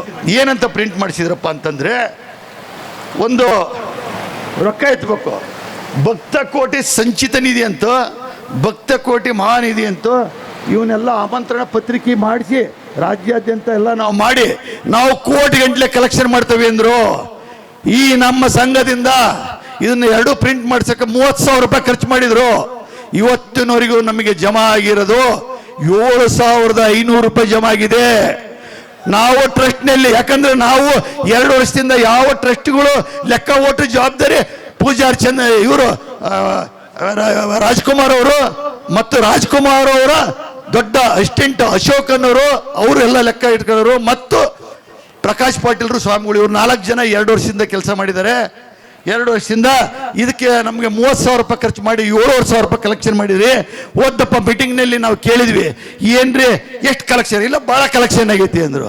ಭಾಳ ಕಲೆಕ್ಷನ್ ಆಗೈತಿ ಅಂದಾಗ ನಾನು ಇನ್ಕಮ್ ಟ್ಯಾಕ್ಸ್ ಫೈಲ್ ಮಾಡ್ಬೇಕಾದ್ರೆ ನಮ್ಮ ಹುಡುಗ ಹೇಳಿದೆ, ಇನ್ನೊಂದಪ್ಪ ಚೆಕ್ ಮಾಡಂತ 3 ದಪ್ಪ ಚೆಕ್ ಮಾಡಿದ್ರು 7,000 ಅಷ್ಟೇ ಜಮಾ ಆಗಿದೆ ಅಂದರು. ಅವಾಗ ಕೇಳಿದೆ ಟ್ರಸ್ಟ್ನಲ್ಲಿ, ಕೇಳಿದಾಗ ಇಲ್ಲೇ ವಸಂತ ಉಲ್ಲತ್ತಿ ಅವ್ರು ಕೊಂತಾರೆ. ಎಷ್ಟು ಕೊಟ್ಟಿರಮ್ಮ ನೀವು? ಹಾಂ ಅಲ್ಲ ಲಕ್ಷ್ಮಿ ಅವ್ರು ಎಷ್ಟು ಕೊಟ್ಟಾರ? ಇಬ್ರು ಸೇರಿ ಆ ಮೀಟಿಂಗ್ನಲ್ಲಿ ಅವ್ರು ಎದುರಿಗೆ ಕುಂತಾಗ 1 ಲಕ್ಷ ಕೊಟ್ಟವಿ ಅಂದರು. ಆದರೆ 7,500 ಜಮಾ ಆಗಿದೆ. ಇನ್ನು ದೊಡ್ಡ ಎಲ್ಲಿದೆ? ಇವರು ನಮಗೆ ಲೆಕ್ಕ ಕೇಳ್ತಾರೆ. ಅವ್ರಿಗೆ ಯಾರಂದ್ರೆ ಅವ್ರಿಗೆ ಯಾರು ಕೇಳರಿಲ್ಲ. ಆ ಒಂದು ಇದು ಒಂದು. ಆಮೇಲೆ ನಮ್ಮ ಹಿರಿಯ ಷಣ್ಮುಖಪ್ಪ ಮಾಸ್ಟರ್ ಅವರೆಲ್ಲ ಕುತ್ಕೊಂಡು ಉಂಡಿ ಹೊಡೆದಾಗ ಆ ರೊಕ್ಕ ಏನಾಗಿತ್ತಪ್ಪ ಅಂದ್ರೆ ಅವಾಗ ಷಣ್ಮುಖಪ್ಪ ಮಾಸ್ಟರ್ ಮುಂದೆ ಯಾವಾಗ ಉಂಡಿ ಹೊಡೆದಾಗ ಅದನ್ನು ತಗೊಂಡು ಪೈ ಟು ಪೈ ಲೆಕ್ಕ ಮಾಡ್ಕೊಂಡು ಚಿಲ್ಲರ ಬ್ಯಾಂಕಿಗೆ ಕಟ್ಟಕ್ಕಾಗೋದಿಲ್ಲ ಅಂತ ನಮ್ಮ ಹತ್ರ ಲಿಂಗರಾಜಿಗೆ ಕೊಡಿಸಿ ಆ ಚಿಲ್ಲರ ಒಂದು 60,000 50,000 ಇದ್ರೆ ಆ ಚಿಲ್ಲರ ಕೊಟ್ಟು ನೋಟಿಸ್ಕೊಂಡು ಅವ್ನು ಹೋಗಿ ಬ್ಯಾಂಕಿಗೆ ಕಟ್ತಾ ಇದ್ರು. ಹುಂಡಿ ಹೊಡೆದ ರೊಕ್ಕನ ಸಹಿತ ಅವ್ರ ಹತ್ರ ಇದೆ. ಆಮೇಲೆ ದಾಸೋಹಕ್ಕೋಸ್ಕರ ಡಿಪಾಸಿಟ್ ಕೊಟ್ಟಾರ ಅಂತ ಸಭೆಯಲ್ಲಿ ಅನೌನ್ಸ್ ಮಾಡಿದ್ರು. ಆ ಚೆಕ್ ಕೊಡ್ರಿ ಅಂದ್ರೆ ಚೆಕ್ ಕೊಡ್ಲಿಲ್ಲ. ನಾವೇ ಫೋನ್ ಮಾಡಿದಾಗ ಆ ಚೆಕ್ಕಿಗೆ ಇನ್ನೂ ಅವ್ರು ಸೈನೇ ಮಾಡಿಲ್ಲ, ಹಂಗ ಕೊಟ್ಟೋಗ್ಯಾರ ಅಂತ ಹೇಳ್ತಾರೆ. ಇವತ್ತು ಏನಾಗಿದೆಯಪ್ಪ ಅಂತಂದ್ರೆ ಜನ ಇಡೀ ರಾಜ್ಯಾದ್ಯಂತ ಹೇಳ್ತಾರೆ, ನೀವು ಸ್ವಾಮಿಗಳು ತೆಗೆದಿರಿ, ನಿಮ್ ತಪ್ಪೈತಿ, ನೀವು ಇವತ್ತು ತೆಗಿಬಾರ್ದಾಗಿತ್ತು, 3 ವರ್ಷ ಮುಂಚೆ ತೆಗಿಬೇಕಾಗಿತ್ತು, ನೀವು ಅರ್ಥ ಮಾಡ್ಕೊಂಡಿದ್ದಿಲ್ಲ. ಅವರು ಅರ್ಥ ಮಾಡ್ಕೊಂಡಿಲ್ಲ ಅಂತ ಹೇಳಿದ್ರು. ಆದ್ರೆ ಇಡೀ ರಾಜ್ಯಾದ್ಯಂತ ಫೋನು ನನ್ನ ಕೈ ಮಾತಾಡಕ್ಕಾಗ್ತಲ್ಲ, ನಿಮ್ಮಿಂದ ಬೆಂಬಲ ಅದಾವೆ, ನೀವು ಎಷ್ಟು ಜನ ಕರಿತೀರಿ, ಯಾವತ್ತು ಕರೀರಿ ಅಂತಾರೆ. ಆದ್ರೆ ನಾವು ನಮ್ಮನ್ನ ಕರೆದು ಇಲ್ಲಿ ಯಾವ ಕಿಡಿಗೇಡಿ ಕುಳಿತಾಗ ಹೊಡೆದಾಡಕ್ಕೆ ಹಚ್ಚಿ ಸಮಾಜದ ಮರ್ಯಾದೆ ಕಳೆಯೋದು ಬೇಡ. ಅವ್ರೇನು ಆ ಥರ ವಿಚಾರಗಳು ಇಟ್ಕೊಂಡು ನಾವು ಏನೋ ತಿಳ್ಕೊಂಡಿವಿ. ಆದ್ರೆ ಇವತ್ತಿನವರೆಗೂ ನಾವು ಹೇಳಬಾರ್ದು ಅಂತ ಇದ್ವಿ. ಇದು 4 ಕೋಟಿ ಮುದ್ದೆ ಆಗ್ಬೇಕಾಗಿತ್ತು. 4 ಕೋಟಿ ಮುದ್ದೆನೇ ಹೇಳಿದ್ವಿ. ಹುಂಡಿ ಹಣ ರೊಕ್ಕ ಕಟ್ಟಿಲ್ಲ, ಏನು ನೀವು ಏನು 10 ಕೋಟಿ ಏನು ಕಲೆಕ್ಷನ್ ಮಾಡೀವಿ ಅಂತ ಅವ್ರು ಎದುರಿಗೆ ಕುಂತರು. ಇಬ್ರು ಹೇಳ್ತಾ ಇದ್ರ ಕ್ಯಾಶ್ ಯಾರ ಕೈಯಾಗ ಕೊಟ್ಟಿರಿ ಅಂತ ಕೇಳಿದ್ವಿ. 1 ಲಕ್ಷ ರೂಪಾಯಿ ಅಶೋಕನ ಕೈಯಾಗ ಕೊಟ್ಟವಿ. ಆದ್ರೆ ಜಮಾ ಆಗಿಲ್ಲ, ಇವತ್ತಿನವರೆಗೂ ಜಮಾ ಆಗಿಲ್ಲ. ಅವ್ರಿಗೆ ಕಟ್ರಿ ಅಂದ್ರೆ ನಂದು Davangere Harihara urban bank chairman ಅದೀನಿ. ಹೊನ್ನಳ್ಳಿಯಲ್ಲಿ ಬ್ರಾಂಚ್ ಇದೆ. ನೀವು ಇಲ್ಲಿ ಕಟ್ಟಕ್ಕೆ ಬರೋಕ್ಕಾಗಲಿದ್ರೆ ಅಕೌಂಟ್ ನಂಬರ್ ನಮ್ಮ ಲಿಂಗರಾಜ್ ಕಳಿಸಿದ್ರು, ಅಲ್ಲೇ ಕಟ್ರಿ ಅಂತ ಅಂದ್ವಿ. ಇವತ್ತವ್ರಿಗೆ ಕಟ್ಟಲಿಲ್ಲ. ಇರಲಿ, ಇನ್ನು ಭಾಳ ಅದಾವು. ಈಗ ಮುಂದೆ ರೂಪಾಯಿ ಕೊಟ್ಟರು. ರಾಜಶೇಖರಪ್ಪ ಸೊಪ್ಪಿನ ಕೋಡಿಯಾಲ್ ಹೊಸಪೇಟೆ 10,000 ರೂಪಾಯಿ ಕೊಟ್ಟಾರ. ಮಂಜುನಾಥ್ ಹೆಗ್ಗಪ್ಪನವ್ರು 5,000 ರೂಪಾಯಿ ಕೊಟ್ಟಾರ. ಕೊಟ್ರೇಶ್ ವೀರಪ್ಪ ಗುತ್ತೂರು 1,000 ರೂಪಾಯಿ ಕೊಟ್ಟಾರ. ಹೊನ್ನಪ್ಪ ಬಸಪ್ಪ ಇವರೆಲ್ಲ ಕೋಡಿಯಾಲ್ ಹೊಸಪೇಟೆಯವ್ರು ಹೋದಾಗ ಸಣ್ಣರು ನಮ್ಮ ಕೈಲಾದಷ್ಟು ಅಂತ ಹೇಳಿ ಹೊನ್ನಪ್ಪ ಬಸಪ್ಪ ಒಂದು 10,000 ರೂಪಾಯಿ ಕೊಟ್ಟಾರ. ಶಂಕರಗೌಡ ಗುತ್ತೂರು 10,000 ರೂಪಾಯಿ ಕೊಟ್ಟಾರ. ಶಿವಾನಂದಪ್ಪ ಗೌರಿಹಳ್ಳಿ ನಮ್ಮ ರಿಟೈರ್ಡ್ ಮಾಸ್ಟ್ರು ಪ್ರತಿ ತಿಂಗಳು ಇಲ್ಲಿ ಆನರ್ಯಾಗಿ ಸೇವೆ ಮಾಡಿ ಕೈಲಿ ರೊಕ್ಕ ಖರ್ಚು ಮಾಡಿ ಮತ್ತೆ ಡಿಪಾಸಿಟ್ ಕೊಟ್ಟು ಮತ್ತೆ ಬಂದು ಸಂಬಳದಾಗೂ ರೊಕ್ಕ ಹಾಕ್ತಾರೆ. ಷಣ್ಮುಖಪ್ಪ ಮಾಸ್ಟರ್ ಆಗಲಿ, ಶಿವಾನಂದಪ್ಪ ಮಾಸ್ಟರ್ ಆಗಲಿ, ಇವತ್ತು ಅವ್ರು ಏನೋ ಇವತ್ತು ತ್ಯಾಗ ಮಾಡ್ಯಾರಪ್ಪ ಅಂದರೆ ನಾವು ರೊಕ್ಕ ಕೊಡ್ಬೋದು, ನಮ್ಮ ಹತ್ರ ರೊಕ್ಕ ಐತಿ ಕೊಟ್ಟಿರ್ಬೋದು. ಅವ್ರು ಪೂರ ಶ್ರಮ ಐತಿ, ಅವ್ರನ್ನ ಹೊರಗಿಟ್ಟಾರ. ಅವ್ರು ಒಳಗೆ ಬರಂಗಿಲ್ಲ, ಹೊರಗಿಟ್ಟಾರ ಅವ್ರನ್ನ. ಈ ಥರ ಇದೆ. ಆಮೇಲೆ ಬೆಟಗೇರಿ ರಾಜಣ್ಣ 1,11,000 ರೂಪಾಯಿ. KR ರವೀಂದ್ರ ಕುಂಕೋದ ಬೇರೆ 50,000 ರೂಪಾಯಿ. ಬೆನ್ನೂರು ಮಹೇಶ್ವರಪ್ಪ ತೆಲಿಗೆ 51,000 ರೂಪಾಯಿ. ಗುಳದಗುಡಿ ಶೇಖರಪ್ಪ 50,000 ರೂಪಾಯಿ. ಈ ಗುಳದಳ್ಳಿ ನಾಗರಾಜಪ್ಪ 50,000 ರೂಪಾಯಿ. ಭಕ್ತರಿಂದ ದೇಣಿಗೆ 20 ಭಕ್ತರಿಂದ ದೇಣಿಗೆ. ಇಲ್ಲಿ ಏನಾಗಿದೆ ಅಂದರೆ ಇನ್ನೊಂದು ವಿಚಾರ ಗೊತ್ತಾಗಬೇಕಾಗಿದೆ. ನಾವು ಅಲ್ಲಿ ಏನು ಮೇನ್ ರೋಡ್ನಾಗೆ 4 ಎಕರೆ ಚಿಲ್ಲರೆ ತಗೊಂಡಿವಲ್ಲ, ಅವತ್ತು ನಮ್ಮ ಹತ್ರ ಯಾವುದೂ ರೊಕ್ಕ ಇದ್ದಿಲ್ಲ, ಏನು ರೊಕ್ಕನೇ ಇಲ್ಲ. ಕಾರ್ಯಕ್ರಮ ಮಾಡೋಕ್ಕೂ ರೊಕ್ಕಿಲ್ಲ, ಯಾವುದಕ್ಕೂ ರೊಕ್ಕಿದ್ದಿಲ್ಲ. ಅದು ಎಷ್ಟು ಸಾಲ ಹಾಕ್ಯಾವಿ, ಎಷ್ಟು ರೊಕ್ಕ ಹಾಕ್ಯಾವಿ ಅನ್ನೋದು ಮುಂದೆ ಖರ್ಚಿನಲ್ಲಿ ಬರ್ತೈತಿ. ಅವತ್ತಿನ ದಿವಸ ಶಿರೂರವರು ಜವಾಬ್ದಾರಿ ವಹಿಸ್ಕೊಂಡು ಈ ಜಾಗನ ಹಾವೇರಿ ತಾಲೂಕಿನಿಂದ ಕೊಡ್ತೇವೆ ಅಂತ ಹೇಳಿದರು. ಹಾವೇರಿ ಜಿಲ್ಲಾದಿಂದ ಕೊಡ್ತೇವೆ ಅಂತೇಳಿ ಒಂದು ಗುಂಟಿಗೆ ಇಷ್ಟು ರೂಪಾಯಿ ಅಂತ ಹೇಳಿ ಹಾವೇರಿ ಜಿಲ್ಲಾ ರಾಣೆಬೆನ್ನೂರು ಇರ್ಬೋದು, ಒಟ್ಟು ಜಿಲ್ಲಾದಿಂದ ಅವರು ಹಾವೇರಿ ಮುಖಂಡತ್ವದಲ್ಲಿ ಆ ಜಾಗ ಖರೀದಿ ಮಾಡೇವಿ.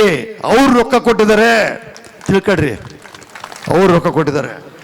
ಆ ರೊಕ್ಕ ಏನು ಮಾಡಿಬಿಟ್ಟಿವಪ್ಪ ಅಂದರೆ, ಆ ರೊಕ್ಕ ಕೊಡ್ಬೇಕಾದ್ರೆ ನಾವು ಭಕ್ತರಿಂದ ದೇಣಿಗೆ ಅಂತ ಬರ್ಕಂದ್ವಿ. ಅವರು ಹೆಸರು ಕೊಡಲಿಲ್ಲ. ಅವ್ರು ಏನು ಮಾಡಿದರು, ಒಂದು ಗುಂಟಿಗೆ ಎಷ್ಟು ಅಂತ ಹೇಳಿ ರೊಕ್ಕ ಕೊಟ್ಟರು. ಆದರೆ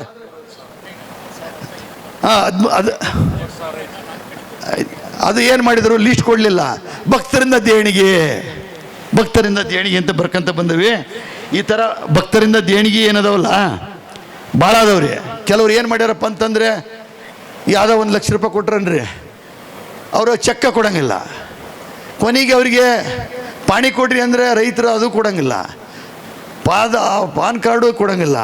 ಇವೆಲ್ಲ ಪ್ರಾಬ್ಲಮ್ ಅಂತ ಕೇಳಿದಾಗ ಅವರು ಏನು ಕೊಟ್ಟರು, ಅವ್ರು ಏನು ಉಸುಲು ಮಾಡಿದವಾಗಲಿ ಬೇರೆವಾಗಲಿ ಅವನ್ನೆಲ್ಲ ಏನು ಮಾಡ್ಯವಪ್ಪ ಅಂದರೆ, ಇನ್ನೂ ಒಂದು ಹೇಳ್ಬೇಕಪ್ಪ ಅಂದರೆ, ಈ ಜಾಗ ಖರೀದಿ ಮಾಡಬೇಕಾದ್ರೆ ಇದಕ್ಕೆ ಕಾರಣ ಯಾರಪ್ಪ ಅಂತಂದರೆ ಆ್ಯಕ್ಚುಲ್ಲು ನಾವು ಮುಂಚೆ ಖರೀದಿ ಮಾಡಿದ್ದು ಆ ಜಾಗ ಏನು ಹಾವೇರಿ ಜಿಲ್ಲಾದ್ರ ಕೊಟ್ಟಿದ್ರಲ್ಲ ಆ ಜಾಗ ಕೊಟ್ಟರು. ಆದರೆ ಅದ್ರ ಪಕ್ಕದ್ದು ಈ ಕಡೆನೂ 2 ಎಕರೆ, ಈ ಕಡೆ 2 ಎಕರೆ, 4 ಎಕರೆ ಸಿಗ್ತೈತಿ. ಅದನ್ನು ದೊಡ್ಡದೊಂದು ಮಠ ಮಾಡಬೇಕು ಅಂತ ಇತ್ತು. ಆದರೆ ಅವ್ರು ಸರ್ವ ಪ್ರಯತ್ನ ಮಾಡಿದಾಗ ಅದು ಸಿಗೋ ಚಾನ್ಸ್ ಸಿಗಲಿಲ್ಲ. ಈ ಜಾಗ ಸಿಗೋ ಒಂದು ಅದೃಷ್ಟ ಬಂತು. ಅವಾಗ ಈ ಜಾಗ ಏನು ಹೆಂಗೆ ಅಂತ ಯೋಚನೆ ಮಾಡಿದಾಗ ನಮ್ಮ ಪೂಜಾರಿ ಚಂದ್ರಶೇಖರ್ ಅವರು, ಜ್ಯೋತಿ ಪ್ರಕಾಶ್ ಅವರು ಏನು ಹೇಳಿದ್ರು ಅಂದರೆ, ಇದು ಒಂದು ಇಲ್ಲಿ ಸರ್ಕಾರಿ ಜಾಗ ಇದೆ, ಹೌಸಿಂಗ್ ಬೋರ್ಡ್ನವ್ರು ಖರೀದಿ ಮಾಡ್ಕೊಂಡಾರೆ ಜಮೀನ, ಇದನ್ನು ಡೆವಲಪ್ಮೆಂಟ್ ಮಾಡಬೇಕು ಅಂತ ಮಾಡಿದ್ದಾರೆ. ಈ ಡೆವಲಪ್ಮೆಂಟ್ ಮಾಡೋಕ್ಕೆ ಯಾರ್ದೂ ಅರ್ಜಿ ಬಂದಿಲ್ಲ, ಸೈಟ್ ಬೇಕು ಅಂತ ಅರ್ಜಿ ಬಂದಿಲ್ಲ, ಇದನ್ನ ಏನಾರು ಮಾಡಿ ಇದನ್ನು ಮಾಡ್ಬೇಕು ಅಂದಾಗ ಮುರುಗೇಶ್ ನೀರಾಣಿಯವರು ತಕ್ಕ ಹೋಗಿ, ಮುರುಗೇಶ್ ನೀರಾಣಿಯವರೇ ಹಿಂಗೊಂದು ಜಾಗ ಇದೆ, ಆ ಜಾಗನ ನಮಗೆ ಕೊಡಿಸ್ರಿ ಅಂದರು. ನೀವೇನು ಯೋಚನೆ ಮಾಡಬೇಡ್ರಿ ಅಂತ ಮುರುಗೇಶ್ ನೀರಾಣಿಯವರು ಪ್ಲ್ಯಾನ್ ಮಾಡಿ, ಇದು ಹಂಗೆ ನೀವು ಕೇಳಿದ ತಕ್ಷಣ ಕೊಡಕ್ಕೆ ಬರೋದಿಲ್ಲ, ಅರ್ಜಿ ಹಾಕಿದ್ರೆ ಕೊಡಕ್ಕೆ ಬರೋದಿಲ್ಲ, ನಾವು ಪ್ಲ್ಯಾನ್ ಮಾಡ್ತೇವೆ ಅಂತೇಳಿ ಅವರೊಂದು ಸರ್ಕಾರದಿಂದ ಏನು ಮಾಡಿದ್ರು, ಇದನ್ನು ಜಮೀನು ಖರೀದಿ ಮಾಡಿದ್ದೀವಿ ಸರ್ಕಾರ ಹೌಸಿಂಗ್ ಬೋರ್ಡ್ನವರು, ಇದಕ್ಕೆ ಯಾರೂ ಸೈಟ್ ಅರ್ಜಿ ಹಾಕಿಲ್ಲ, ಇಲ್ಲಿ ನಾವು ಸೈಟ್ ಮಾಡೋದ್ರಿಂದ ಸಿಟಿಯಿಂದ ದೂರ ಆಗುತ್ತೆ, ಅದಕ್ಕೋಸ್ಕರ ಇದನ್ನು ನಾವು ಮಾರಾಟ ಮಾಡಬೇಕು ಅಂತ ಪೇಪರ್ನಲ್ಲಿ ಹಾಕ್ಸಿದ್ರು. ಪೇಪರ್ನಾಗ ಹಾಕ್ಸಿದಾಗ ನಾವು ಈ ಜಾಗನ ಹರಾಜಿಗೆ ಹೋದ್ವಿ. ಹರಾಜಿಗೆ ಹೋದಾಗ 3-4 ಜನ ಸೇರಿ ಬೇರೆಯವರು ಮುಸ್ಲಿಮ್ಸ್ ಅವರು ಖರೀದಿ ಮಾಡಕ್ಕೆ ಬಂದರು. ಅವಾಗ ನಾನು ಇದ್ದಿಲ್ಲ, ನಮಗೆ ಯಾರೂ ಪರಿಚಯ ಇದ್ದಿಲ್ಲ. ಇಲ್ಲಿ ಸ್ಥಳೀಕರು ಜ್ಯೋತಿ ಪ್ರಕಾಶ್ ಒಬ್ಬರು ಮತ್ತು ಚಂದ್ರಶೇಖರ್ ಒಬ್ಬರು, ಇನ್ನಿಬ್ಬರು 4 ಜನ ಸೇರಿ ಪ್ಲ್ಯಾನ್ ಮಾಡಿ ಅವ್ರನ್ನ ಹರಾಜಿಗೆ ಹಾಕಿದಂಗೆ, ಹೆಸರು ಹಾಕಿದಂಗೆ ಕೂಡಿಸಿ, ಅವ್ರು ಹಾಕ್ಬೇಕು ಅಂದಾಗ ಅವ್ರಿಗೆ ಕಮ್ಮಿ ರೇಟ್ ಕೇಳಿಸಿ ಅಲ್ಲೇ ನಿಲ್ಲಿಸಿ. ಆದರೆ ನಮಗೇನು ಹೇಳಿದ್ರು ಕಮಿಷನರ್ ನಮ್ಮರೇ ಇದ್ದರು, ನಮಗೆ ಪ್ರೋಜಿರೋರು ದ್ಯಾಬೇರಿ ಅಂತ ಇದ್ದರು. ಸರ್, ನೀವು ಹರಾಜಿನಲ್ಲಿ ನಮಗೇನು ಕಾಸ್ಟ್ ಬಿದ್ದತ್ತೋ ಆ ಕಾಸ್ಟ್ಗಿಂತ ಕಮ್ಮಿ ಕೊಟ್ಟರೆ ನಾವು ಕ್ಯಾನ್ಸಲ್ ಮಾಡ್ತೀವಿ, ನೀವು ಅದಕ್ಕಿಂತ ಒಂದು 50,000 1 ಲಕ್ಷ ರೂಪಾಯಿ ಹೆಚ್ಚಿಗೆ ಕೊಡ್ರಿ, ಅಷ್ಟಕ್ಕೆ ಕೂಗ್ರಿ ಅಂದರು. ನಾವು ಎಲ್ಲರೂ ನಿಲ್ಲಿಸಿ ಅದಕ್ಕಿಂತ ಜಾಸ್ತಿ ತಗೊಂಡಿದ್ರು. ಇವತ್ತಿದು ಎಲ್ಲ ಸೇರಿ 69 ಲಕ್ಷ ಚಿಲ್ಲರೆ ಖರೀದಿ ಮಾಡೀವಿ. 69 ಲಕ್ಷ ಚಿಲ್ಲರಕ್ಕೆ ಇವತ್ತಿಲ್ಲಿ ಪಕ್ಕದ್ದು 2.5 ಕೋಟಿ ರೂಪಾಯಿ ಆಸ್ತಿ, 2.5 ಕೋಟಿ ರೂಪಾಯಿ ಎಕರೆ ನಡೆದಿದೆ ಪಕ್ಕದ್ದು, ಈ ಪಕ್ಕದ್ದು. ಇವತ್ತಿದು 25 ಕೋಟಿ ರೂಪಾಯಿ ಖಾಲಿ ಜಾಗ. ಅವತ್ತು 69 ಲಕ್ಷ ರೂಪಾಯಿ ಖರೀದಿ ಮಾಡಿದ್ವಿ. 69 ಲಕ್ಷ ಖರೀದಿ ಮಾಡಕ್ಕೆ ನಮ್ಮ ಹತ್ರ 69,000 ಇದ್ದಿಲ್ಲ. ಅವತ್ತಿನ ದಿವಸ ಅದಕ್ಕೆ ಖರೀದಿ ಮಾಡ್ಬೇಕಾದ್ರೆ ಹರಾಜಿಗೆ ಹೋಗಿದ ತಕ್ಷಣ 10% ಅಲ್ಲಿ ಕಟ್ಟಬೇಕು, ಮತ್ತು ಉಳಿಕಿದ್ದು ಇಮಿಡಿಯೇಟ್ 7 ಡೇಸ್ನೊಳಗೆ ಡಿ ಕೊಡ್ಬೇಕು ಅಂದರು. ಯಾರಿಗೆ ಕೇಳಬೇಕು ರೊಕ್ಕನ? ಅವತ್ತಿನ ದಿವಸ ಎಷ್ಟಪ್ಪ ಅಂದರೆ 69 ಲಕ್ಷ ಚಿಲ್ಲರ. ಅದು ಎಷ್ಟಿತ್ತು ಅಮೌಂಟು ನನ್ನ ಹೆಸರಿನಿಂದ ಮಠಕ್ಕೆ ಕೊಟ್ಟು ರಿಜಿಸ್ಟರ್ ಮಾಡಿಸ್ದೆ. ಅದಕ್ಕೆ ಏನು ನಾವೇನು ಕೈಲಲ್ಲ, ಅದನ್ನು ಹೇಳೇ ಬಿಡ್ಬೇಕಾಗತ್ತೆ ಎಲ್ಲ ವಿಚಾರ. ಕರುಣಾಕರ್ ರೆಡ್ಡಿ ಅವರಿಗೆ ನಾವು ಸಹಾಯ ಮಾಡಿದ್ವಿ, ಅವರು ಕೊಡಿಸ್ತೇವೆ ಅಂತ ಹೇಳಿದ್ರು. ಅವ್ರ ತಕ್ಕ ವರ್ಷಗಂಡ್ಲೆ ಅಡ್ಡಾಡಿದ್ವಿ, ಕೊಡ್ತೇವೆ ಅಂದರು. ಆಮೇಲೆ ಕೊನೆಗೆ ಇನ್ನೊಬ್ಬರು ಕಂಪ್ನಿ ಸೆಕ್ರೆಟ್ರಿಗೆ ಹೇಳಿದ್ರು, ಅವ್ರ ತಕ್ಕ ಹೋಗ್ರಿ, ಅವ್ರು ಹೇಳೇನೆ ಫೋನ್ ಮಾಡಿ ಅವ್ರು ಕೊಡ್ತಾರೆ. ಅವ್ರ ತಕ್ಕ ಹೋಗಿ ಕೇಳ್ತೇವೆ, ಸರ್ ನಮ್ಮದು ಕಂಪ್ನಿ ಐತೆ ಸರ್, ನಾವು ಕ್ಯಾಶ್ ಕೊಡೋಕ್ಕೆ ಬರೋದಿಲ್ಲ ಅಂದರು. ಚೆಕ್ ಬೇಕ್ರಿ, ಚೆಕ್ ಕೊಡ್ರಿ ಅಂದ್ವಿ. ಚೆಕ್ ಕೊಡ್ಬೇಕಂದ್ರೆ ಕಂಪ್ನಿಯವ್ರು ಆ ಥರ ನಿಮಗೆ ಲೋನ್ ಅಂತ ಕೊಡೋಕ್ಕೆ ಬರೋದಿಲ್ಲ, ನಿಮ್ದು ಯಾವ್ದಾರು ಒಂದು ಆಸ್ತಿ ಪೇಪರ್ ಬರೆದು ಕೊಡ್ರಿ, ಇದಕ್ಕೆ ಅಡ್ವಾನ್ಸ್ ಅಂತ ಬರೆದು ಕೊಡ್ತೇವೆ, ಮುಂದೆ ನಮ್ಮ ಸಾಹುಕಾರ ಕೊಟ್ಟಾಗ ಕ್ಯಾನ್ಸಲ್ ಮಾಡಂತಿದ್ದೆ. ನಾನು ನನ್ನ ಸೈಟ್ನ ಅವ್ರಿಗೆ ಅಗ್ರಿಮೆಂಟ್ ಸ್ಟ್ಯಾಂಪ್ ಪೇಪರ್ ಮೇಲೆ ವ್ಯಾಪಾರ ಮಾಡಿದ್ದೇವೆ. ಇದು 1.5 ಕೋಟಿಗೆ, ಇದನ್ನು ಇವರಿಗೆ 70 ಲಕ್ಷ ರೂಪಾಯಿಗೆ ನಾವು ಅಡ್ವಾನ್ಸ್ ಇಸ್ಕೊಂಡೇವೆ ಅಂತ ಹೇಳಿ ಅವರಿಂದ ಇಸ್ಕೊಂಡು ಬರ್ಬೇಕು ಅಂತ ಚೆಕ್ ಬರೆದು ಕೊಟ್ಟರೆ, ಅವ್ರು ಇನ್ಕಮ್ ಟ್ಯಾಕ್ಸ್ ರೇಟ್ ಆಯ್ತು, ನಮ್ಮ ಬಾಂಡು ಅಲ್ಲೇ ಆಯ್ತು, ಎಲ್ಲ ಆಯ್ತು. ಆಮೇಲೆ ಬೆಟ್ಟಪ್ಪರು ನಾವು ಹೋಗಿ ಹಗಲೆಲ್ಲ ಹೋಗಿ ಕೇಳಿ ರೊಕ್ಕ ಇಸ್ಕೊಂಡು ಬಂದ್ವಿ. ಆ ರೊಕ್ಕ ಕ್ಯಾಶ್ ಕೊಟ್ಟರು, ನಾನು ಅಕೌಂಟ್ನೇ ಕೊಟ್ಟಿನಿ, ನನ್ನ ರೊಕ್ಕ ವಾಪಸ್ ಕೊಡ್ಬೇಕು. ಹೆಂಗೆ ಮಾಡಬೇಕು? ಅವಾಗ ನಮ್ಮ ಕೆಲವರಿಗೆ ಇಲ್ಲೇ ಹರಿಹರ ತಾಲೂಕಿನವ್ರು ಎಲ್ಲರಿಗೂ ಗೊತ್ತಿದೆ, ನಮ್ಮ ಸಂಘದವ್ರಿಗೆಲ್ಲ ಕೇಳಿ, ತಮ್ಮ 70 ಲಕ್ಷ ಅಕೌಂಟಿಗೆ ಹಾಕಕ್ಕೆ ಬರೋದಿಲ್ಲ, ನೀವು ಒಳ್ಳೆಗೆ ಹೋಗ್ರಿ, ಬಾನವಳ್ಳಿಗೆ ಹೋಗ್ರಿ, ಅಲ್ಲಿ ಭಕ್ತರಿಂದ ಕಲೆಕ್ಷನ್ ಮಾಡಿದ್ದೆ 2.5 ಲಕ್ಷ, ಸಿರಿಗೇರಿಗೆ ಹೋಗ್ರಿ, ಅಲ್ಲಿ 3 ಲಕ್ಷ. ಈ ಥರ ಆ ಬ್ಯಾಂಕ್ನಿಂದ ಇಲ್ಲಿಗೆ ಅಕೌಂಟ್ ಹಾಕ್ಸಿ ಅಷ್ಟು ಅಮೌಂಟ್ ಜಮಾ ಬಂದಮೇಲೆ ನಾನು ಅಮೌಂಟ್ ವಾಪಸ್ ತಗೊಂಡಿನಿ. ಅದಕ್ಕೇನು ಹೇಳ್ತಾರಪ್ಪ ಅಂದರೆ, ಹೆಂಗೆ ಹೇಳ್ತಾರಪ್ಪ ಅಂದರೆ, ಸಿದ್ಧಲಿಂಗ ಸ್ವಾಮಿ ಇದ್ದಾಗ ಉಮ್ಮಣ್ಣರು 20 ಲಕ್ಷ ರೂಪಾಯಿ ಚೆಕ್ ಸ್ವಂತಕ್ಕೆ ಬರೆಸ್ಕೊಂಡಾರ ಅಂತ ಸುದ್ದಿ ಅಂಟಿಸಿದ್ರು. ಅದು ಏನಾಗಿತ್ತಪ್ಪ ಅಂದರೆ, ಅವತ್ತಿನ ದಿವಸ ಇಬ್ಬರು ಸ್ವಾಮಿಗಳು ಮತ್ತು ನಾನು ಕಂಪಲ್ಸರಿ ಸೈನ್ ಮಾಡಬೇಕು, ಇಬ್ಬರು ಸ್ವಾಮಿಗಳಿಗೆ ಯಾರೋ ಒಬ್ಬರು ಮಾಡಬೇಕಾಗಿತ್ತು. ಕೊಟ್ಟದ್ದು 69 ಲಕ್ಷ ಚಿಲ್ಲರ. ಅವ್ರು ಏನು ಮಾಡ್ತಿದ್ರಪ್ಪ ಅಂತಂದರೆ, ಒಂದಪ್ಪ ಚೆಕ್ 20 ಲಕ್ಷ ಅವತ್ತು ಊರಾಗಿದ್ದಾಗ 20 ಲಕ್ಷಕ್ಕೆ ಕಲೆಕ್ಷನ್ ಆಗಿತ್ತು, 20 ಲಕ್ಷ ಚೆಕ್ ಇಸ್ಕೊಂಡೆ. ಮತ್ತೆ ಯಾವ ಚೆಕ್ ಇಲ್ಲ, ನಾನು ಊರಾಗ ಇರೋದಿಲ್ಲಪ್ಪ 10 ದಿವಸ ಅಂತ ಖಾಲಿ ಚೆಕ್ ಸೈನ್ ಮಾಡಿ ಕೊಟ್ಟಿದ್ರು. ಅವ್ರಿದ್ರಿಗೆ ಯಾರೋ ಇದ್ರಿಗೆ ಹೇಳಿರಂತೂ, ಹಿಂದೆ ಸಿದ್ಧಲಿಂಗ ಸ್ವಾಮಿಗಳಿದ್ದಾಗ ಮಡ್ದಾಗಿದ್ದ ರೊಕ್ಕ 20 ಲಕ್ಷ ರೂಪಾಯಿ ಸ್ವಾಮಿಗಳು ಉಮ್ಮಣ್ಣವ್ರು ಬಳಸ್ಕೊಂಡ್ಬಿಟ್ಟಾರ. 20 ಲಕ್ಷ ಅಲ್ಲ, 69 ಲಕ್ಷ ಅಲ್ಲ. ಇವತ್ತಿಗೆ ಇನ್ಕಮ್ ಟ್ಯಾಕ್ಸ್ ಫೈಲ್ ಐತಿ, ಫೈಲ್ ತಂದಾನೆ. ಯಾಕಪ್ಪ ಅಂತಂದರೆ ಬರೀ ನಾವು ಹೇಳಿದ್ರೆ ಬಾಯಲ್ಲಿ ಹೇಳಿದ್ರಲ್ಲ, ಆ ಫೈಲ್ ತಂದವಿ. ಆ ಜಾಗನ ಇವತ್ತು ಏನು 69 ಲಕ್ಷ ಅಲ್ಲ, 69,000 ಇಲ್ಲದ್ದು ಇವತ್ತು 25 ಕೋಟಿ ರೂಪಾಯಿ ಖಾಲಿ ಜಾಗ ಇದೆ. ಯಾಕೆ ಮಾಡಿದ್ವಿ ಅಂತಂದರೆ, ಇವತ್ತು ನಾವು ಏನೈತಲ್ಲ ಈ ಒಂದು ಏನು ಹೇಳ್ತಾರೆ, ತಂದೆ ತಾಯಿ ಋಣ, ಸಮಾಜದ ಋಣ, ದೇಶದ ಋಣ. ಇವತ್ತು ದೇವ್ರು ಕೊಟ್ಟಾಗ ಅವ್ನು ಮಾಡಬೇಕು. ನಾವು ತಂದೆ ತಾಯಿ ಋಣ ನಾವು ಮಾಡೇವಿ, ಸಮಾಜದ ಋಣ ಮಾಡ್ಬೇಕಾಗೈತಿ, ಮಾಡಿದ್ವಿ. ದೇಶದ ಋಣ ಅದನ್ನು ಮಾಡೇವಿ. ಇವ್ರು ಹೇಳ್ತಾರೆ ಏನೋ ಕಾಲೇಜ್ ಆಸ್ತಿ ಬರೆಸ್ಕೊಂಡಾರಂತ. ನಾನು 1984 ಇಸ್ವಿಗೆ ನಮ್ಮ ಅಜ್ಜರ ಹೆಸರಿಗೆ ಸ್ಲಮ್ ಏರಿಯಾದ ಸ್ಕೂಲ್ ಮಾಡೇನೆ. 88 ನಮ್ಮ ತಾಯರ ಹೆಸರು ಸ್ಕೂಲ್ ಮಾಡೇನೆ. 1991 ಶ್ರೀಮತಿ ಸುಶೀಲಮ್ಮ ಬಂಕಾಪುರ ಚನ್ನಬಸಪ್ಪ ಕಾಲೇಜ್ 35 ವರ್ಷ ಆಯ್ತು ಕಾಲೇಜ್ ಪ್ರಾರಂಭ ಆಗಿ. ನಾವು ಅಪ್ಪರಿಗೆ ಕಾಲೇಜ್ 2004 22 ವರ್ಷ ಮುಂಚೆ ಕಾಲೇಜ್ ಮಾಡೀನಿ. ಎಲ್ಲಿ ಕೋಟಿ ಗಂಟ್ಲೆ ಕೊಟ್ಟೇನೆ, ಯಾವ ಕೊಟ್ಟೇನೆ ನನಗೆ ನೆನಪಿಲ್ಲ. ಆದರೆ ಈ ಸಮಾಜದ ಜವಾಬ್ದಾರಿ ವಹಿಸ್ಕೊಂಡ್ವಿ. ಈ ಸಮಾಜದ ಮುಂದಿನ ಒಂದು ಪೀಳಿಗೆಗೋಸ್ಕರ ಮಾಡಬೇಕು ಅಂತ ನಾವು ಏನೋ ಪ್ರಯತ್ನ ಮಾಡಿದ್ವಿ. ಇಲ್ಲಿ ಯಾರ್ದು ದರ್ಬಾರ್ ಇತ್ತು ಆ ದರ್ಬಾರದ ಮುಂದೆ ನಾವು ಜೊತೆಗೆ ನಿಂತ್ಕೋಬೇಕು, ಅವ್ರ ಮುಂದೆ ನಿಂತ್ಕೋಬೇಕು ಅಂತ ಮಾಡ್ಕೊಂಡ್ವಿ ಹೊರತು ಯಾವುದೇ ರಾಜಕೀಯ ಸ್ವಾರ್ಥ ಇಲ್ಲ.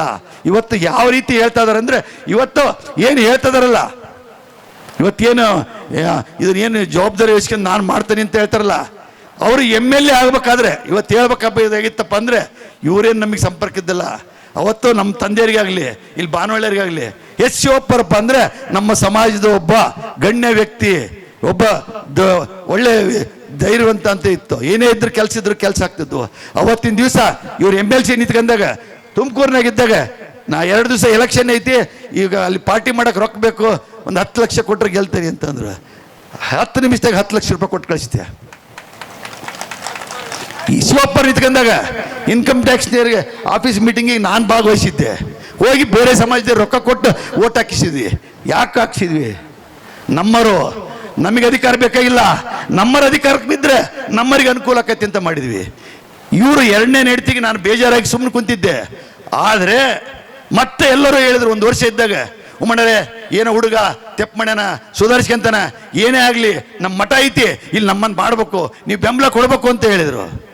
ಆದರೆ 1 ವರ್ಷ ಮುಂಚೆ ಎಲ್ಲೆಲ್ಲಿ ಹರಿಹರ ತಾಲೂಕಿನಾಗ ಮದುವೆಗೆ ಹೋಗಿದ್ನೋ, ಎಲ್ಲೆಲ್ಲಿ ನಾನು ಸತ್ತಾಗ ಹೋಗಿದ್ನ ಹಾರ ಹಾಕಕ್ಕೆ, ಅಲ್ಲೆಲ್ಲರಿಗೂ ಹೇಳ್ತಿದ್ದೆ ನಮ್ಮನ್ನು ಶಿವಶಂಕರನ ಗೆಲ್ಸು ಅಂತ ಹೇಳ್ತಿದ್ದೆ, ಗೆಲ್ಸು ಅಂತ ಹೇಳಿದೆ.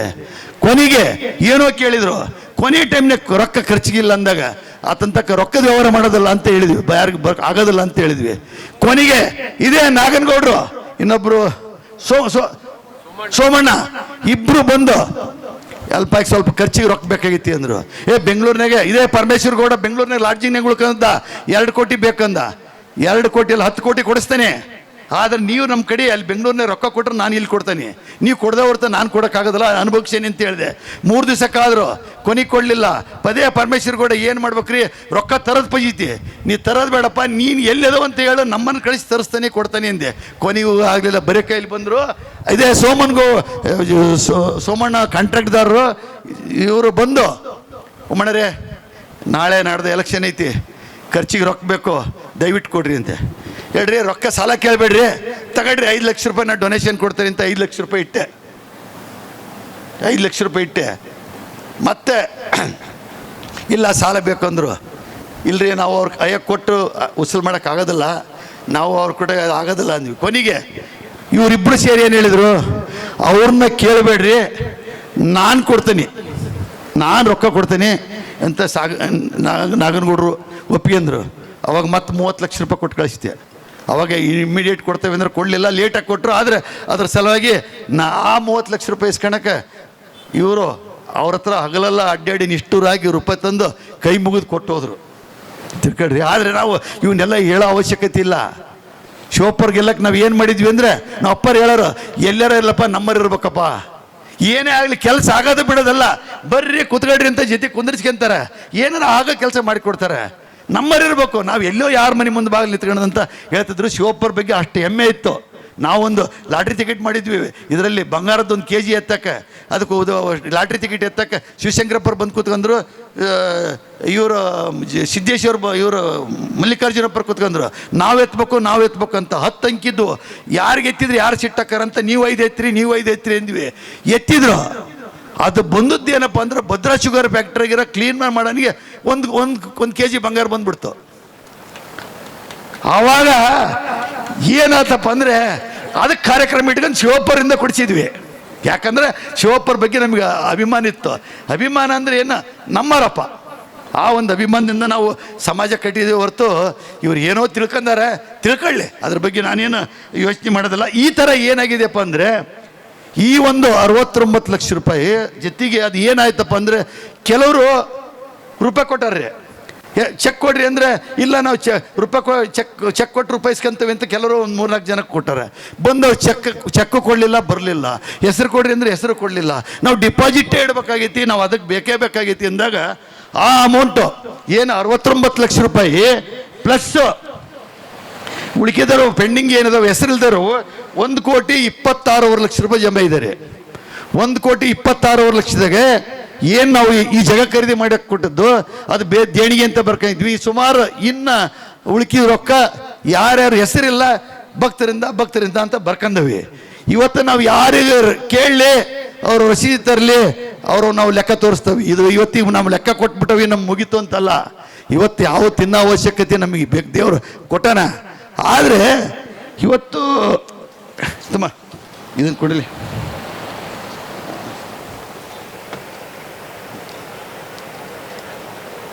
ಈಗ ಇದುವರೆಗೂ ನಮಗೆ ಇನ್ನು ಹೇಳೋದವು, ಆದರೆ ಇದುವರೆಗೂ ನಮಗೆ ಬರೀ ಜಮಾ ಕೊಟ್ಟದ್ದು ಹೇಳಿದೆ ಹೊರತು ಈ ಖರ್ಚಿಂದ ಹೇಳ್ಬೇಕಾಗಿದೆ ನಾನು.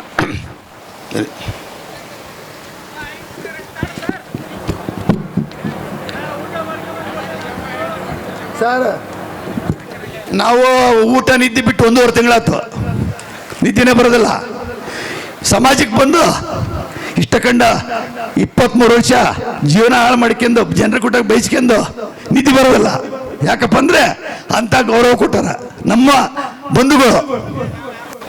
ಇಲ್ಲ ನಮ್ಮ ಬಂಧುಗಳು ಈಗ ಅಲ್ಲಿ ಕೂಗಿದ್ರಲ್ಲ ಆ ಬಂಧುಗಳು ಇಲ್ಲೇ ಈಗ ಅಲ್ಲ ಈ ಸಂಕ್ಷಿಪ್ತವಾಗಿ ಹೇಳ್ಕೊಂತ ಹೋಗ್ತಾನೆ. ಯಾಕಪ್ಪ ಅಂದರೆ ಇನ್ನೂ ಒಂದು 8-10 ವಿಚಾರಗಳದವು. ನಮ್ಮ ಮಠ ತಾರೀಖು 15/2/2008 ಡಾಕ್ಟರ್ ಮಹಾನ್ ಸ್ವಾಮಿಗಳು ಮತ್ತು ಸಿದ್ಧಲಿಂಗ ಸ್ವಾಮಿಗಳ ಕಾರ್ಯಕ್ರಮ, ಪೀಠಾರೋಹಣ ಕಾರ್ಯಕ್ರಮ ಆಯಿತು.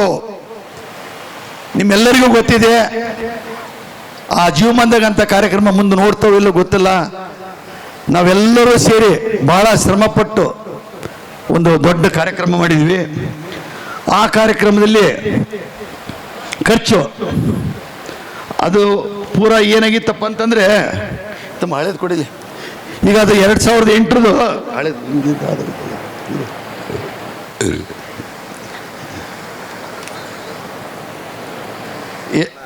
2008 ನಾವೇನು ಇಟ್ಟವೆಲ್ಲ ಪೇಪರ್ಗಳ್ನ ಇವತ್ತಂದರೆ ನಮ್ಮವೇ ನಮ್ಮ ಅಂಗಡಿ ಲೆಕ್ಕ ನೋಡೋಕ್ಕಾಗ್ತಾ ಇಲ್ಲ. ಅದಕ್ಕೆ ಗುಮಾಸ್ತ್ರಿದ್ರು 10 ಜನ ಗುಮಾಸ್ತಿದ್ರು ಸಾಲದು. ಆದ್ರೂ ನಾವುಗಳು ಏನು 2008 ಏನೇನು ಪೇಪರ್ ಇಟ್ಟಿದ್ವೋ ಎಲ್ಲ ಹಳೆ ಪೇಪರ್ಗಳು ಅಷ್ಟು ಎಲ್ಲವೂ ಲೆಕ್ಕ ತೆಗೆದು ನಮ್ಮ ಆಡಿಟ್ರನ್ನ ಕುಂದಿರ್ಸ್ಕೊಂಡು 12 ದಿವಸ ಲೆಕ್ಕ ರೆಡಿ ಮಾಡಿಸಿ ಏನೇನು ಖರ್ಚಾಯ್ತು ಏನೇನು ಅಂತ ನಾನು ಇಟ್ಟನೆ. 15/2/2008 18/2/2010 ಖರ್ಚು ಹೇಳೋಕ್ಕಿಂತ ಮುಂಚೆ ಇದು ಟೋಟಲ್ ಜಮಾ ಆಗಿದ್ದಂತೆ. ಈಗ ಇದರಲ್ಲಿ ತಮ್ಮ ಜಮಾಗಿದ್ದು ಕೊಡಲಿ. ಈಗ ನಿಮ್ಗೆ ಇದುವರೆಗೆ ಏನು ಹೇಳಿದ್ನಲ್ಲ, ಇದುವರೆಗೆ ಹೇಳಿದ್ದು ನಮ್ಮ ಕಡೆ ಬಂದ ಅಮೌಂಟ್ ಮಾತ್ರ. ಮತ್ತೆ ನೀವು ತಪ್ಪು ತಿಳ್ಕೊಬೇಡ್ರಿ, ನನ್ನ ಕಡೆ ಬಂದ ಅಮೌಂಟ್ ಮಾತ್ರ ನೀನು ಹೇಳಿನಿ. ನನ್ನ ಕಡೆ ಬಂದ ಅಮೌಂಟು ನಾನು ಚೆಕ್ ಸೈನ್ ಮಾಡಿ ಕೊಟ್ಟದ್ದು ಅದು 27,61,57,718 ರೂಪಾಯಿ. ಇದ್ರದ್ದು ಅಷ್ಟೇ ಲೆಕ್ಕ ಕೊಡ್ತಾ ಇದ್ದೀನಿ. ಇದ್ರ ಬಗ್ಗೆ ಯಾಕಂದ್ರೆ ಬರೀ ನಾವು ಜಮ್ಮತ್ ಕೊಟ್ವಿ ಅಂತಲ್ಲ, ಖರ್ಚಿಂದ ಗೊತ್ತಾಗಬೇಕು.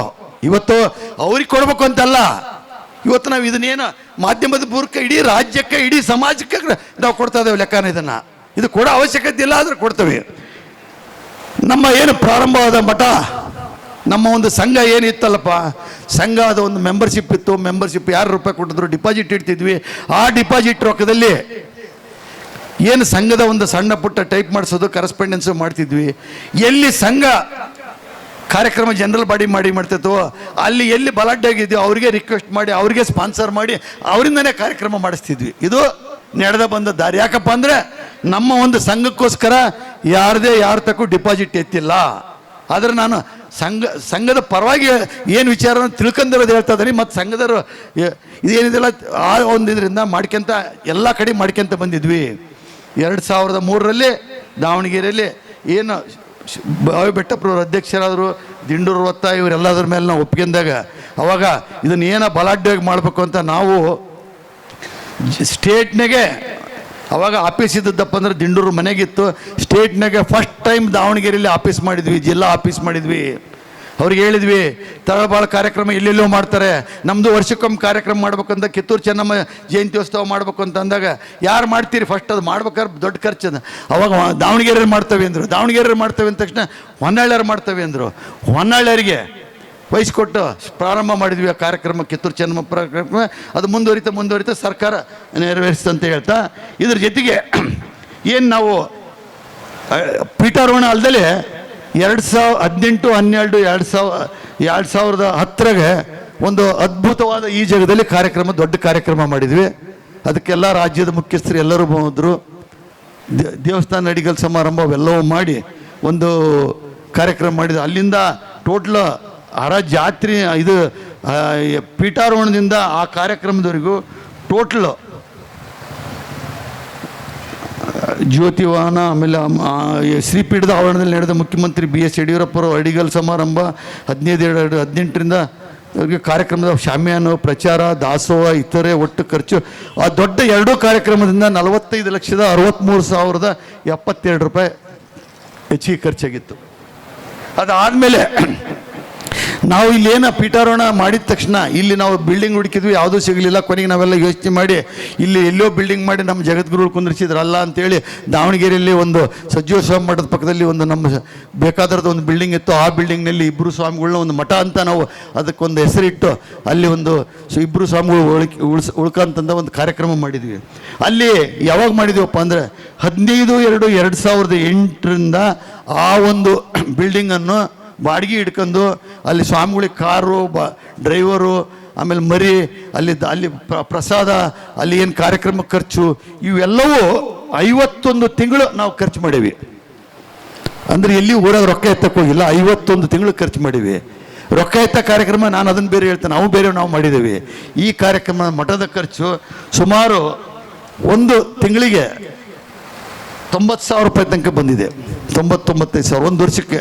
ಅಲ್ಲಿ ಒಂದು ತಿಂಗಳಿಗೆ 2 ಡ್ರೈವರು, 2 ಪೂಜಾ ಮರಿಗಳು, ಅವ್ರಿಗೆ ಪೆಟ್ರೋಲ್, ಗಾಡಿಗೆ ಪೆಟ್ರೋಲು, ಆಮೇಲೆ ಬಾಡಿಗೆ, ಲೈಟ್ ಬಿಲ್ಲು ಮತ್ತು ಅಡುಗೆ ಮಾಡೋದು ಎಲ್ಲ ಸೇರಿ 51 ತಿಂಗಳಿಗೆ 48,07,675 ರೂಪಾಯಿ ಖರ್ಚು ಬಂದಿದೆ.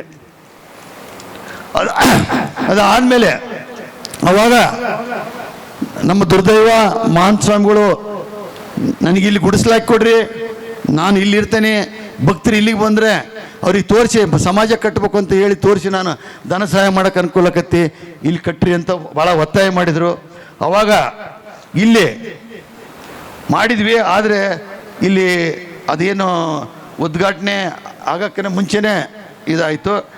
ಇಲ್ಲಿ ಒಂದು ಎಲ್ಲಿವರೆಗಪ್ಪ ಅಂತಂದರೆ 165 ತಿಂಗಳು ಅಂದರೆ ಪ್ರೆಸೆಂಟ್ ಡೇಟ್ನವರೆಗೂ ಈ ಸಿಬ್ಬಂದಿ ವೇತನ, ಡ್ರೈವರ್ ವೇತನ, ವಾಹನ ನಿರ್ವಹಣೆ, ದಾಸೋಹ, ಮಠಕ್ಕೆ ಬೇಕಾಗಿರೋ ಸಾಮಗ್ರಿಗಳು, ಇತರೆ ಖರ್ಚು ಹರಿಹರದಲ್ಲಿ 165 ತಿಂಗಳು ಅಂದರೆ ಸುಮಾರು 14 ವರ್ಷಕ್ಕೆ 13-14 ವರ್ಷಕ್ಕೆ 85,000 ರೂಪಾಯಿ ತಿಂಗಳಿಗೆ ಖರ್ಚಿನಂಗೆ, ಟೋಟ್ಲ್ ಎಲ್ಲ ಖರ್ಚಿನಂಗೆ 1,40,50,000 ರೂಪಾಯಿ 165 ತಿಂಗಳಿಗೆ ಆಯ್ತು. ಆಮೇಲೆ 9 ಎಕರೆ 17 ಗುಂಟಿಗೆ KHB ಕಾಲೋನಿ ಹರಿಹರ, ಇದಕ್ಕೆ ಟೋಟಲ್ ಸರ್ಕಾರಕ್ಕೆ ಕಳಿಸಿದ್ದು 68 ಏನು ಇದನ್ನು ಖರೀದಿ ಮಾಡಿದ್ದು KHB ಸಂಸ್ಥೆಗೆ ಕಳಿಸಿದ್ದು 68,59,250 ರೂಪಾಯಿಗೆ ಹರಾಜ್ನಾಗ ಆಗಿತ್ತು. ನಮಗೆ 68,59,250 ರೂಪಾಯಿಗೆ ಹರಾಜ್ನಾಗ ಆಗಿತ್ತು ಈ ಜಾಗ.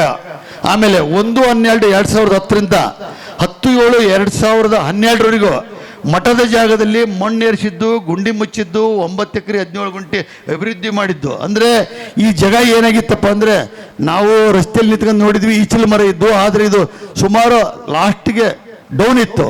ಆದರೆ ನಾವು ಮಠ ಕಟ್ಟಬೇಕಾದ್ರೆ, ರಸ್ತೆ ಕಾಡಬೇಕಾದ್ರೆ ಇದು ಬಿಲ್ಡಿಂಗ್ ಎತ್ತರ ಬರಬೇಕು ಅಂತ ಹೇಳಿದಾಗ ಇದು ಮಣ್ಣು ಹಾಕ್ಸ್ಬೇಕಾಗಿತ್ತು.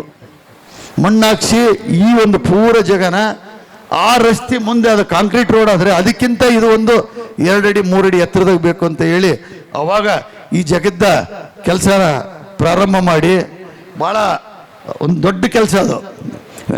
ಮಣ್ಣು ಹಾಕ್ಸಿದ್ದು, ಗುಂಡಿ ಮುಚ್ಚಿದ್ದು ಮತ್ತು ಇವು ಎಲ್ಲ ಒಟ್ಟೆಲ್ಲ ಖರ್ಚು ಸೇರಿ ಇದರಲ್ಲಿ ಮತ್ತು ಇದನ್ನ ಪ್ಲಾನ್ ಲೈಸೆನ್ಸ್ ತೆಗ್ಸಕ್ಸತ್ತು ದೂಡೋದಾಗ 14 ಲಕ್ಷ ಚಿಲ್ಲರೆ ಅಮೌಂಟ್ ಕಟ್ಟಿ 1,56,50,000 ರೂಪಾಯಿ ಮಣ್ಣು ಮುಚ್ಚಿ ಎಲ್ಲ ಬಿಲ್ಡಿಂಗ್ ರೆಡಿ ಆಗಕ್ಕೆ.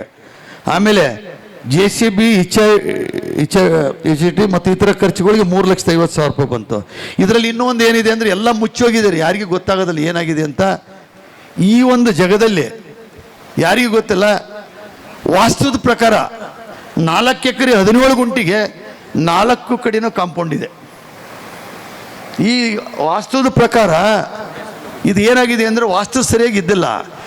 ಒಂದು ವಾಸ್ತು ಆಯ ಮಾಡಬೇಕು, ಚೌಕ ಮಾಡಬೇಕು ಅಂತ ಹೇಳಿ ಒಂದು ಏನು ಇವ್ರನ್ನ ಕರ್ಕೊಂಬಂದು ಮಾಡಿದಾಗ ಅವ್ರು ಏನು ಹೇಳಿದರು, ನೀವು 4 ಕಡೆ ಗೋಡೆ ಮಾಡಿ, ಆ 4 ಗೋಡೆಯ ಮಧ್ಯದಲ್ಲಿ ನೀವು ದೇವಸ್ಥಾನ ಮಾಡಿರಿ, ಗುರುಭವನ ಮಾಡಿರಿ, ದಾಸೋಹ ಮಾಡಿರಿ, ಎಲ್ಲ ಮಾಡಿರಿ ಅಂದರೆ ಅದನ್ನು 4 ಎಕರೆ 17 ಗುಂಟಿಗೂ ಮತ್ತೆ ಮಣ್ಣು ತೆಗೆದು ಮತ್ತೆ ನಾವು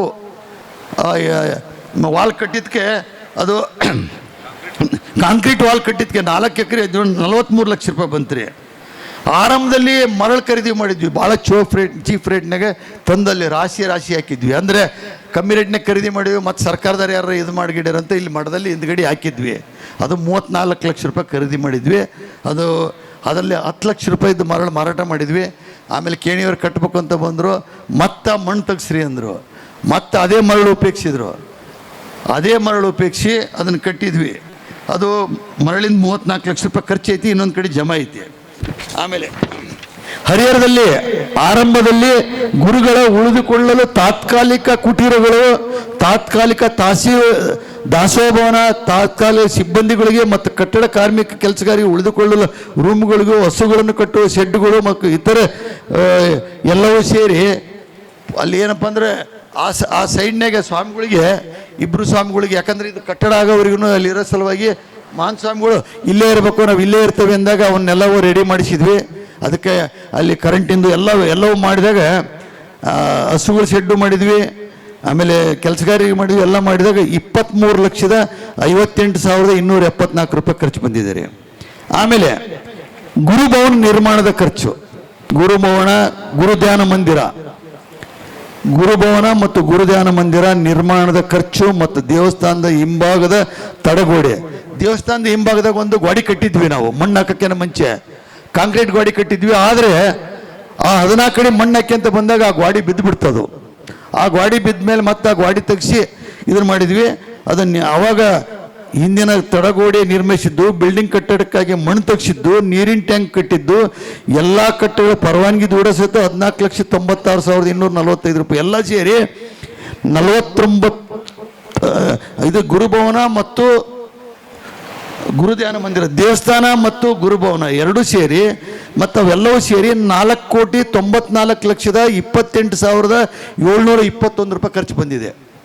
ದೇವಸ್ಥಾನ ಮತ್ತು ಗುರುಭವನ ಎರಡೂ ಸೇರಿ ಅಷ್ಟು ಬಂದಿದೆ. ದೇವಸ್ಥಾನ ಬಿಟ್ಟು 4,94,28,721. ಅಂದರೆ ಧ್ಯಾನ ಮಂದಿರ ಅಂತಂದ್ರೆ ಇದು ಏನು ಮಾಡಿದಾರಪ್ಪ ಅಂದ್ರೆ ಪ್ರಿಂಟಿಂಗು ಗದಿ ಅಂತ ಬರಿಬೇಕಾಗಿತ್ತು, ಧ್ಯಾನ ಮಂದಿರ ಅಂತ ಬರೆದಾರ. ಅದು ಸೇರಿ 4,94,28,721. ದೇವಸ್ಥಾನದ ಖರ್ಚು, ದೇವಸ್ಥಾನ ಪೂರ ನಿರ್ಮಾಣ ಖರ್ಚು ನಾವು 1.25 ಕೋಟಿ ಎಸ್ಟಿಮೇಟ್ ಮಾಡಿದ್ವಿ. ಆದರೆ ಅದು 1,05 ಲಕ್ಷದಾಗ ಮುಗೀತು. ಆದ್ರೆ 1 ಕೋಟಿ ಡೊನೇಷನ್ ಇಸ್ಕೊಂಡಿದ್ವಿ. ಮತ್ತು 5 ಲಕ್ಷ ಏನು ಅವ್ರಿಗೆ ಕೇಳಕ್ಕೆ ಹೋಗಲಿಲ್ಲ. ಅದೇನೋ ಇರಿದ್ರು ನೋಡಂತಾಗ ಅಂತ ಕೊಟ್ಟಿದ್ರು. ಮತ್ತು 5 ಲಕ್ಷ ನಾವು ಅದೇ 5 ಲಕ್ಷ ಕೇಳಿದ್ರೆ ಸರಿ ಹೋಗೋದಿಲ್ಲ ಅಂತ 5 ಲಕ್ಷ ಕೇಳಲಿಲ್ಲ. ಇದ್ರ ಜೊತೆಗೆ ದಾಸೋಹ ಭವನ ಕಟ್ಟಡ, ಏನು ದಾಸೋಹ ಭವನ ಕಟ್ಟಡ ಅಲ್ಲ, ಈ ವಿದ್ಯಾರ್ಥಿ ನಿಲಯ ಮತ್ತು ಹಿಂದ್ಗಡೆ ಕಾಂಪೌಂಡ್ ವಾಲ್ ನಿರ್ಮಾಣದ ಖರ್ಚು. ಅಂದರೆ ವಿದ್ಯಾರ್ಥಿ ನಿಲಯ ಏನು ಕಟ್ಟಡ ಆಗ್ತೈತಲ್ಲ ಅದ್ರದ್ದು ಹಿಂದೆ ಕಾಂಪೌಂಡ್ ವಾಲಪ್ಪ ಅಂದರೆ 14 ಕಡೆ ಗ್ರೌಂಡ್ ಲೆವೆಲ್ಲಿಂದ 14 ಕಡೆ ತಳಗಿದೆ. ಅದ್ರ ತಳಗೆ 6 ಅಡಿಯಿಂದ ಫೌಂಡೇಶನ್ ಬರಬೇಕು, ಅದ್ರ ತಳಗಳಿಂದ ಮಣ್ಣು ತೆಗಿಬೇಕು. ಸುಮಾರು 14, 20, 22 ಅಡಿ ಆಳದಿಂದ ಮಾಡ್ಕೊಂಡು ಅದು ನೋಡಿದ್ರೆ ಈಗ ನಾವು ಅದ್ರ ಫೋಟೋಸ್ ಎತ್ತು ನಾವು ಎತ್ತಮ್ಮ ಕೊಡಿ, ಅದ್ರ ಫೋಟೋಸ್ ಎತ್ತು ಅಲ್ಲಿ ಫೋಟೋ ತೋರಿಸಿ. ವಿ ಸೋಮಣ್ಣರು ಹಲೋ ನಮಸ್ಕಾರ ರೀ.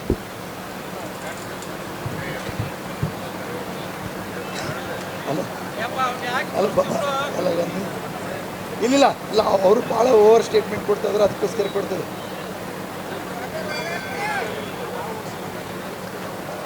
ಇಲ್ಲ ಇಲ್ಲ ಹೇಳ್ತಾರೆ ಅದಕ್ಕೇನು ಭಾಷಣ ಮಾಡ್ತಾರೆ ಹೇಳ್ತಾರೆ ಮತ್ತೆ ಇಲ್ಲ ಹೇಳ್ತಾರೆ ಸರಿ ಇಲ್ಲ ಇಲ್ಲ ಇಲ್ಲ ನಾನು ಏನು ಎಕ್ಸಾಕ್ಟ್ ಆಗ್ತಾ ಇಲ್ಲ ನಾನು ಯಾಕಂದರೆ ಇರೋದು ನೋವು ಸಮಾಜದ ಮುಂದೆ ಹೇಳಲಿಲ್ಲಪ್ಪ ಅಂದರೆ ಇಲ್ಲ ಇಲ್ಲ ಇಲ್ಲ ಯಾಕಂದರೆ ಈಗ ಏನಾಗಿದೆ ಅಂದರೆ ನಾವು ಅವ್ರನ್ನ ಭಾಳ ಗೌರವಿತ ಕಳಿಸ್ಬೇಕಂತಂದರೆ ಅವ್ರೊಂದು ಮಾತು ಹೇಳಿದ್ದಾರೆ ಏನು ಹೇಳಿದಾರಪ್ಪ ಅಂದರೆ ನಾನು ಹಂಗೆ ಹೋಗೋದಿಲ್ಲ ಹೋದರೆ ಪೂರ ಇವ್ರು ಮರ್ಯಾದೆ ಕಳಿಸಿ ಇವ್ರು ಯಾರು ಇಲ್ಲಿ ಬರಬಾರ್ದು ಆ ಥರ ಮಾಡಿ ಹೋಗ್ತಾರೆ ಅಂತ ಚಾಲೆಂಜ್ ಮಾಡಿದ್ದಾರೆ ಇಲ್ಲ ಈಗ ಅಲ್ಲೆಲ್ಲ ಈಗ ಈಗ ನಿಮ್ಮ ಮಾತು ಮುರುಗೇಶ್ ನೀರಾವಣಿಯವ್ರ ಮಾತು ಕೇಳ್ಕೊಂಡು ನಾವು ಯಾವುದು ಪ್ರೆಸ್ ಮೀಟ್ ಮಾಡಲಿಲ್ಲ ಯಾವುದು ಏನೂ ಮಾಡಲಿಲ್ಲ ಆದರೆ ಅವರು ಯಾವ ರೀತಿ ಬರೀ ನನ್ನ ಒಂದು ಸಮಾಜ ನನ್ನೊಬ್ಬನ ಮರ್ಯಾದೆ ಕಳೆದ್ರೆ ನಾನೇನು ಯಾರಿಗೂ ಎಲೆಕ್ಷನ್ ನಿಂತ್ಕೊಂಡು ಕೈ ಮುಗಿಯಂಗಿಲ್ಲ ಆದರೆ ಸಮಾಜದ ಮರ್ಯಾದೆ ಹೋಗಬಾರ್ದು ಅಂತ ನಾನು ಇವತ್ತು ಇದನ್ನು ಮಾಡ್ತಾ ಇದ್ದೀನಿ ದಯವಿಟ್ಟು ಅಲ್ಲ ನಾವು ಮಾಡಿದೆ ಇಲ್ಲ ಇಲ್ಲ ಇಲ್ಲ ಇಲ್ಲ ಇಲ್ಲ ಇಲ್ಲ ಇಲ್ಲ ಮನಸ್ಸನ್ನ ಬೇಜಾರು ಮಾಡ್ಕೊಂತ ಇಲ್ಲ ಆದರೆ ಆ ನೋವು ನಮ್ಮ ಸಮಾಜದವ್ರ ಮುಂದೆ ಹೇಳಲಿಲ್ಲಪ್ಪ ಅಂದರೆ ಅದು ಸಮಾಜಕ್ಕೆ ಗೊತ್ತಾಗಬೇಕಲ್ರಿ ಹೇಳ್ತಾನೆ ಆಗಲಿ ಅಲ್ಲಿ ಆಗಲಿ ಅಲ್ಲ ನಾನೇ ಅಲ್ಲ ನಾನೇನು ಅದರಿಂದ ಇದನ್ನು ಮಾಡ್ಕೊಂಡದಲ್ಲಿ ತಾಡಿ ಅಲ್ಲ ಎಲ್ಲರಿಗೆ ಅಲ್ಲ ಇಲ್ಲ ಇಲ್ಲ ಅದೆಲ್ಲ ಪೋಲಿ ಅಂದರೆ ಅದೇ ಪೋಲಿ ಅಂದರೆ ಅದು ಹೆಂಗಿದೆ ಅಂತಂದರೆ ಹೇಳಕ್ಕೆ ನಿಮ್ಮ ಎದುರಿಗೆ ಹೇಳಕ್ಕೆ ನಾಚಿಕೆ ಆಗುತ್ತೆ ಇರಲಿ ನಾನು ಆಮೇಲೆ ಮಾತಾಡ್ತೇನೆ ನಾನೇನು ಯಾವುದಕ್ಕೂ ಎದುರದ್ರೆ ಏನು ನಾವು ನೋವು ಮಾಡ್ಕೊಳ್ಳೋದಿಲ್ಲ ಎದುರದಂಗಿಲ್ಲ ಏನೂ ಆಗೋದಿಲ್ಲ ಸಮಾಜ ಮುಖ್ಯ ಹೊರತು ನಾನು ಇದನ್ನು ಮಾಡ್ತಂತ ತಡೆ ದಯವಿಟ್ಟು ಧನ್ಯವಾದಗಳು ನಾನು ಸ್ವಲ್ಪ ಭಾಷಣ ಮಾಡ್ತಾ ಇದ್ದೀನಿ ಆಫ್ ಮಾಡ್ತೀನಿ ಇದು ಏನು ಹೇಳ್ತಾವಲ್ಲ ಇದು ವಿಚಾರ ಇದು ಹೇಳೋಕ್ಕೆ ನೋವಾಗುತ್ತೆ ಇದು ಹೆಂಗಪ್ಪ ಅಂದ್ರೆ ಇದು ಬೇಡ ಮತ್ತೆ ಇದು ಲೆಕ್ಕ ತೆಪ್ಪತ್ತೆ ಒಂದಪ್ಪ ಲೆಕ್ಕ ಮುಗಿಸಿ ಅದು ಒಂದು 2 ನಿಮಿಷ ಸೆಂಟ್ರಲ್ ಮಿನಿಸ್ಟರ್ ಹೇಳಿದರು ಫೋನ್ ಮಾಡಿದ್ದಾರೆ ಏನಲ್ಲಿ ಹೆಚ್ಚಿಗೆ ಮಾತಾಡಿ ಸುಮ್ಮನೆ ನಮ್ಮ ಸುಮಾರು ಮಾಡ್ತಾರಂತ ಫೋನ್ ಮಾಡಿದ್ದಾರೆ ಅವ್ರು ನಮಗೆ ಫೋನ್ ಮಾಡ್ತಾ ಇದ್ದಾರೆ ನೀವೇನು ಮಾತಾಡಬೇಡ್ರಿ ಅಂತ ಇರಲಿ ಅದು ಇರಲಿ ಈಗ ಲೆಕ್ಕ ನೋಡಿರಿ ಲೆಕ್ಕ ಮುಗಿಸ್ಬಿಡೋಣ 5 ನಿಮಿಷ ಲೆಕ್ಕ ಮುಗಿಸೋಣ ಯಾಕಪ್ಪ ಅಂದರೆ ಲೆಕ್ಕ ಮುಖ್ಯ ಇದು ಏನೈತಲ್ಲ ದೇವಸ್ಥಾನಕ್ಕೆ 1,05,00,000 ರೂಪಾಯಿ ಖರ್ಚಾಗಿತ್ತು ಅದಾಯಿತು ಅದಾದಮೇಲೆ ದಾಸೋಭವನ ನಿರ್ಮಾಣ ದಾಸೋಭವನ ಏನು ಮಾಡಿದೇವಲ್ಲ ಇದುವರೆಗೂ 2,87,49,657 ರೂಪಾಯಿ ಆಗಿದೆ ಆಮೇಲೆ ಜಗದ್ಗುರು ಮಹಾಂತ ಸ್ವಾಮಿಗಳ ಲಿಂಗೈಕ್ಯರಾದಾಗ ಖರ್ಚು ಭಕ್ತರಿಂದ ಒಟ್ಟು ಖರ್ಚಾಗಿರೋದು 10,80,000 ರೂಪಾಯಿ ಆಗಿದೆ ಅವರು ತಿಥಿ ಮಾಡಿದ್ದಾಗಲಿ ಅಲ್ಲಿಂದ ಇದು ಮಾಡಿದ್ದಾಗಲಿ ಕಾರ್ಯಕ್ರಮ ಮಾಡಿದ್ದಾಗಲಿ ಎಲ್ಲವೂ 10,80,000 ರೂಪಾಯಿ ಆಗಿದೆ ಶ್ರೀ ವಚನಾನಂದ ಸ್ವಾಮಿಗಳ ಪೀಠಾರೋಹಣ ಖರ್ಚು ದಾಸೋಹ ಖರ್ಚು ಊಟದ ತಟ್ಟೆಗಳು ಬೆಳ್ಳಿ ಸಾಮಗ್ರಿಗಳು ಕೊಡಿಸಿವಿ ಅವ್ರಿಗೆಲ್ಲವೂ ಅವೆಲ್ಲ ಖರ್ಚು 16,16,912 ರೂಪಾಯಿ ಖರ್ಚಾಗಿದೆ ವಚನಾನಂದ ಸ್ವಾಮಿಗಳು ಒಂದು ಪ್ರಚಾರಕ್ಕೋಸ್ಕರ ಏಕ್ದಮ್ ಕಿತ್ತೂರಿಗೆ ನಾನು ಪಾದಯಾತ್ರೆ ಹೋಗ್ತೇನೆ ಅಂತ ಹೇಳಿಬಿಟ್ರು ಆದರೆ ಸಭೆಯಲ್ಲಿ ಹೇಳಿದಾಗ ನಾವು ಆಗೋದಿಲ್ಲ ಅಂತಂದರೆ ತಪ್ಪಾಗುತ್ತೆ ಅಂತೇಳಿ ಅದಕ್ಕೆ ನಾವು ನಮ್ಮ ಟ್ರಸ್ಟ್ನವರು ಬೈದ್ರು ನಾವು ಬೈಸ್ಕೊಂಡು ಒಪ್ಕೊಂಡ್ವಿ ಅದಕ್ಕೆ ಖರ್ಚು ಕೊಡಬೇಕಾಗಿತ್ತು ಖರ್ಚು ಕಳಿಸ್ಕೊಡ್ತೇವೆ ಅಂತ ಹೇಳಿದ್ವಿ ಆವಾಗ ಇರೋದ್ರಾಗ ಮಾಡಿರಿ ಅಂತ 5 ಲಕ್ಷ ರೂಪಾಯಿ ಫಸ್ಟ್ GP ಪಾಟೀಲ್ರ ಕಡೆಗೆ 5 ಲಕ್ಷ ರೂಪಾಯಿ ಕೊಟ್ವಿ ಆದರೆ ಅಲ್ಲಿ ಕಿತ್ತೂರಿನಲ್ಲಿ ಹಮ್ಮಿಕೊಂಡ ಕಾರ್ಯಕ್ರಮ ಎಂಥ ಕಾರ್ಯಕ್ರಮ ಯಾವ ಥರ ಶಾಮೀನು ಎಷ್ಟು ಜನಕ್ಕೆ ಊಟಕ್ಕೆ ಎಲ್ಲ ವ್ಯವಸ್ಥೆ ಮಾಡಿದ್ರು ಆದರೆ ಮಳೆ ಬಂತು ಆದರೆ ಅದು ಖರ್ಚು 11 ಲಕ್ಷ ಚಿಲ್ಲರೆ ಆಗಿತ್ತು ಅವ್ರು ಕೇಳಿದ್ರು ಮತ್ತೆ 5 ಲಕ್ಷ ರೂಪಾಯಿ 10 ಲಕ್ಷ ಕೊಟ್ಟೆ ಉಳ್ಕಿದ್ದು ನೀವೇ ಹಾಕಿ ಕೇಳ್ರಿ ಅಂತ ಅವ್ರು ಕೇಳಿದ್ರು ನಾವು ಕೊಟ್ಟಿಲ್ಲ 10 ಲಕ್ಷ ಅಷ್ಟೇ ಕೊಟ್ಟೆ ಹೋದ್ರೆ ಅಂದರೆ ಟ್ರಸ್ಟ್ನಿಂದ ಕೊಡ್ತೇವೆ ಅಂತ ಹೇಳಿದ್ವಿ ಮಾಡ್ರಿ ಅಂತ ಜವಾಬ್ದಾರಿ ವಹಿಸ್ಕೊಂಡ್ರು ಭಾಳ ಅದ್ಭುತವಾದ ಕಾರ್ಯಕ್ರಮ ಮಾಡಿದರು ನಮ್ಮ ಸಮಾಜ ಏನು ಅಂತ ತೋರಿಸಿದ್ರು ಪಾದಯಾತ್ರೆ ಹೋದ್ರು ಬೆಟ್ಟಪ್ಪರು ಇಲ್ಲಿಂದ ಅಲ್ಲಿವರೆಗೂ ಆ ವಯಸ್ಸಿನಾಗ ಪಾದಯಾತ್ರೆ ಮಾಡ್ಕೊಂಡು ಅಲ್ಲಿವರೆಗೂ ಹೋದರು ಅದರ ಖರ್ಚು 11 ಲಕ್ಷ ಚಿಲ್ಲರೆ ಖರ್ಚು ಬಂದದ್ರಾಗ 10 ಲಕ್ಷ ರೂಪಾಯಿ ನಾವು ಕೊಟ್ಟೇವಿ 5 ಲಕ್ಷ ಆಡ್ದಪ್ಪ 1 ಲಕ್ಷ ಚಿಲ್ಲರ GP ಪಾಟೀಲ್ರ ಕೈಲಿ ಹಾಕ್ಯಾರ ಕೊಟ್ಟಿಲ್ಲ ಅದನ್ನು ಅವ್ರ ಹೆಸರಿಗೆ ರಸೀದಿ ರಸೀದಿ ಹಾಕಿ ಕೊಡ್ತೇವೆ ಅಂತ ಹೇಳ್ತೇವೆ ಇದ್ರ ಜೊತೆಗೆ ಅಲ್ಲಿ ರೈತ ಮತ್ತು ಎತ್ತು ಮೂರ್ತಿಗಳ ನಿರ್ಮಾಣದ ಖರ್ಚು ಅಂತ ಮಾಡ್ಸಕ್ಕೆ ಕೊಟ್ಟಿದ್ರು ಅವರಿಗೆ 3 ಲಕ್ಷ ರೂಪಾಯಿ ಕಾಂಟ್ರಾಕ್ಟ್ ಕೊಟ್ಟಿದ್ವಿ 3 ಲಕ್ಷ ರೂಪಾಯಿ ಕೊಟ್ವಿ ದ್ವಾರ ಬಾಗಿಲು ಎಲ್ಲ ನಿರ್ಮಾಣ ಮಾಡಿ ಡಿಸೈನ್ ಮಾಡಿ ಅಲ್ಲಿ ದ್ವಾರ ಬಾಗಿಲು ಡಿಸೈನ್ ಮಾಡಲಿಕ್ಕೆ ಟೋಟಲ್ 8 ಲಕ್ಷ ರೂಪಾಯಿ ಹೇಳಿದರು 8 ಲಕ್ಷ ರೂಪಾಯಿ ಕೊಟ್ಟಿದ್ವಿ ಇದರಲ್ಲಿ ನಮ್ಮ ಬ್ಯಾಂಕ್ನಲ್ಲಿ ಈ ಬಂದ ಹಣದಲ್ಲಿ 1,68,42,500 ರೂಪಾಯಿ ತಾರೀಕು 31/3/2026 ಬ್ಯಾಂಕ್ನಲ್ಲಿ ಡಿಪಾಸಿಟ್ ಇದೆ ಅದರಲ್ಲಿ ಬಂದು ಬಡ್ಡಿನ ಪ್ರತಿ ತಿಂಗಳು 1,25,000 ರೂಪಾಯಿ ಅಕೌಂಟಿಗೆ ಕಳಿಸ್ತಾ ಇದ್ದೀವಿ. ನಾವು ಯಾವ ಲೆಕ್ಕನೋ ಯಾವುದು ಇವತ್ತಿನವರೆಗೂ 2 ವರ್ಷದಿಂದನೂ ಲೆಕ್ಕದೊಳಗೆ ನಾವು ಯಾವುದು ಜವಾಬ್ದಾರಿ ವಹಿಸ್ಕೊಂಡಿಲ್ಲ. ಈ ಥರ ಈ ಖರ್ಚಿಂದಿದೆ. ಇನ್ನೊಂದು 2 ಪಾಯಿಂಟ್ ನಿಮಗೆ ಹೇಳಿ ಆಯ್ತಮ್ಮ ಬರಲಿ.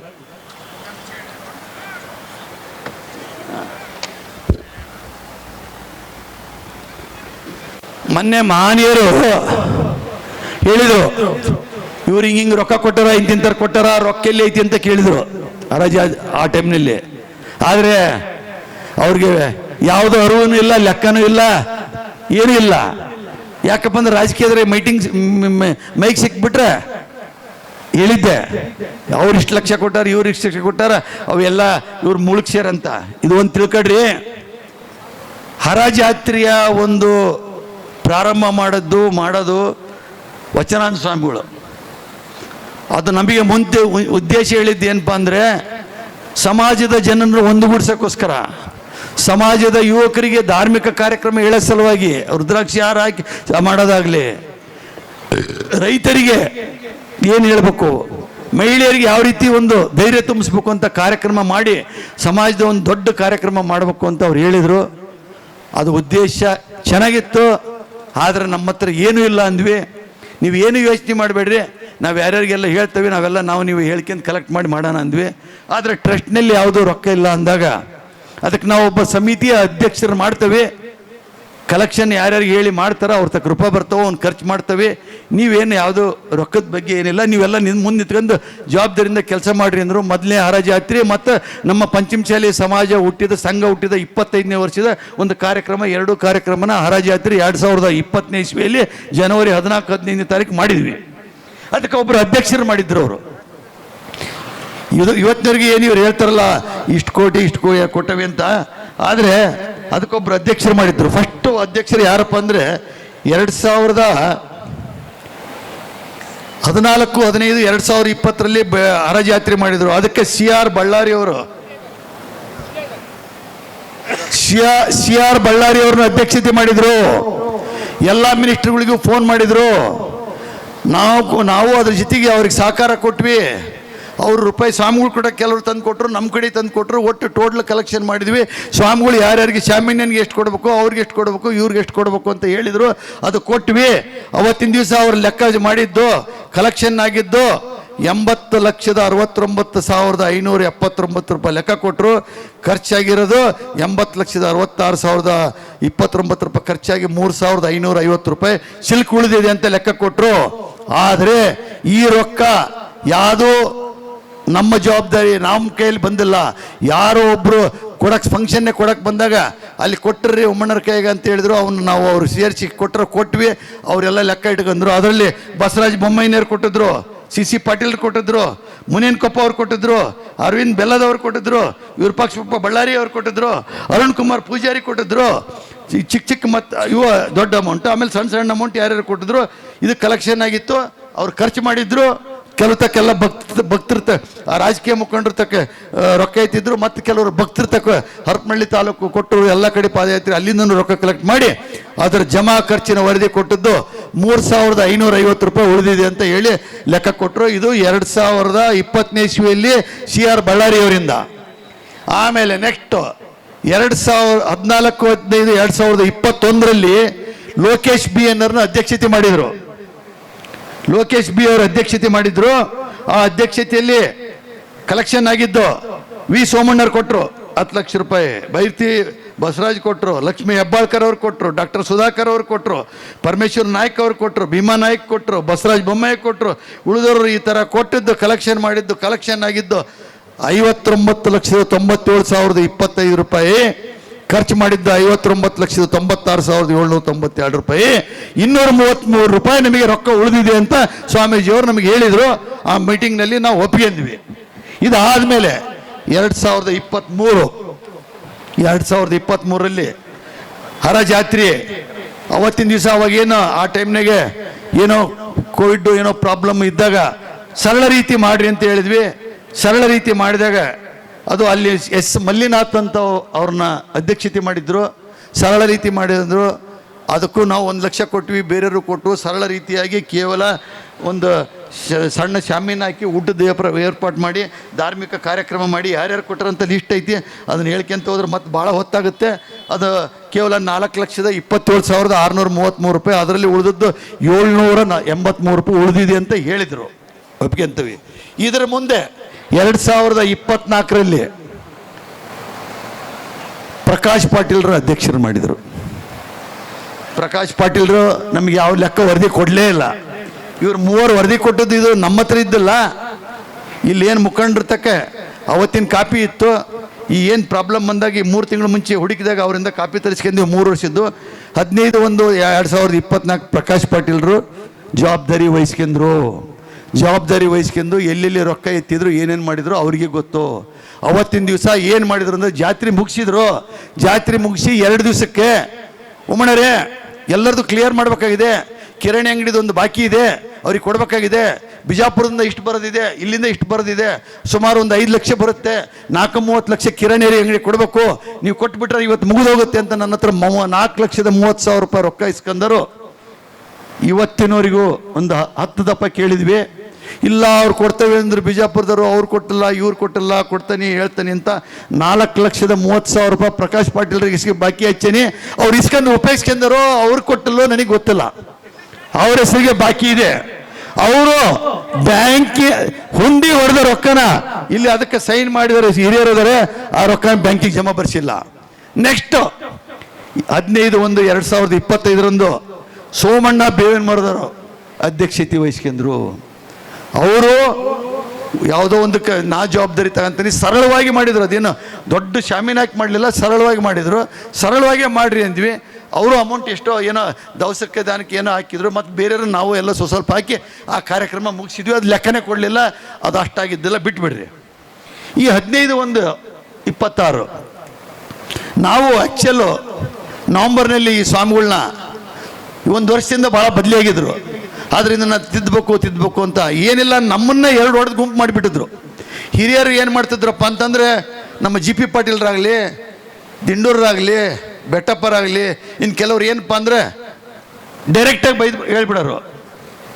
ಡೈರೆಕ್ಟಾಗಿ ಹೇಳಿದ ತಕ್ಷಣ ನಾವೇನು ಮಾಡ್ತಿದ್ವಿ, ಇಲ್ಲ ಹುಡುಗರು ಸಮಾಧಾನ ಮಾಡ್ಕೊಂತ ಒಳಗೋಗಿ ಇವ್ರಿಗೆ ತಿತ್ತಿದ್ವಿ. ಇವ್ರು ಏನು ಮಾಡಿದ್ರಪ್ಪ ಅಂದ್ರೆ ಹೊರಗೋಗಿ ಅವ್ರಿಗೆ ಇನ್ನೂ ಹೆಚ್ಚಿನ ರೀತಿ ಹಿಂಗೆಲ್ಲ ಬಂದು ಹಿಂಗೆ ನಮ್ಮ ಮೀಟಿಂಗ್ನೇ ಬರ್ತಾರ, ಉಣ್ತಾರ, ಬಾಯಿ ಬಂದಂಗೆ ಬೈದು ಹೋಗ್ತಾರ, ಎಲ್ಲ ಜಗಳಾಡಿ ಹೋಗ್ತಾರ ಅಂತ ಅವ್ರನ್ನ ಮಂದಿದ್ರಿಗೆ ಸುಮಾರು ಮಾಡಿದರು. ನಮ್ಮನ್ನು ಅವ್ರನ್ನ ದೂರ ಇಟ್ಟರು. ನಾವೇನು ಗುದ್ದಾಡಿಲ್ಲ, ನಾವು ಏನು ಇಲ್ಲ.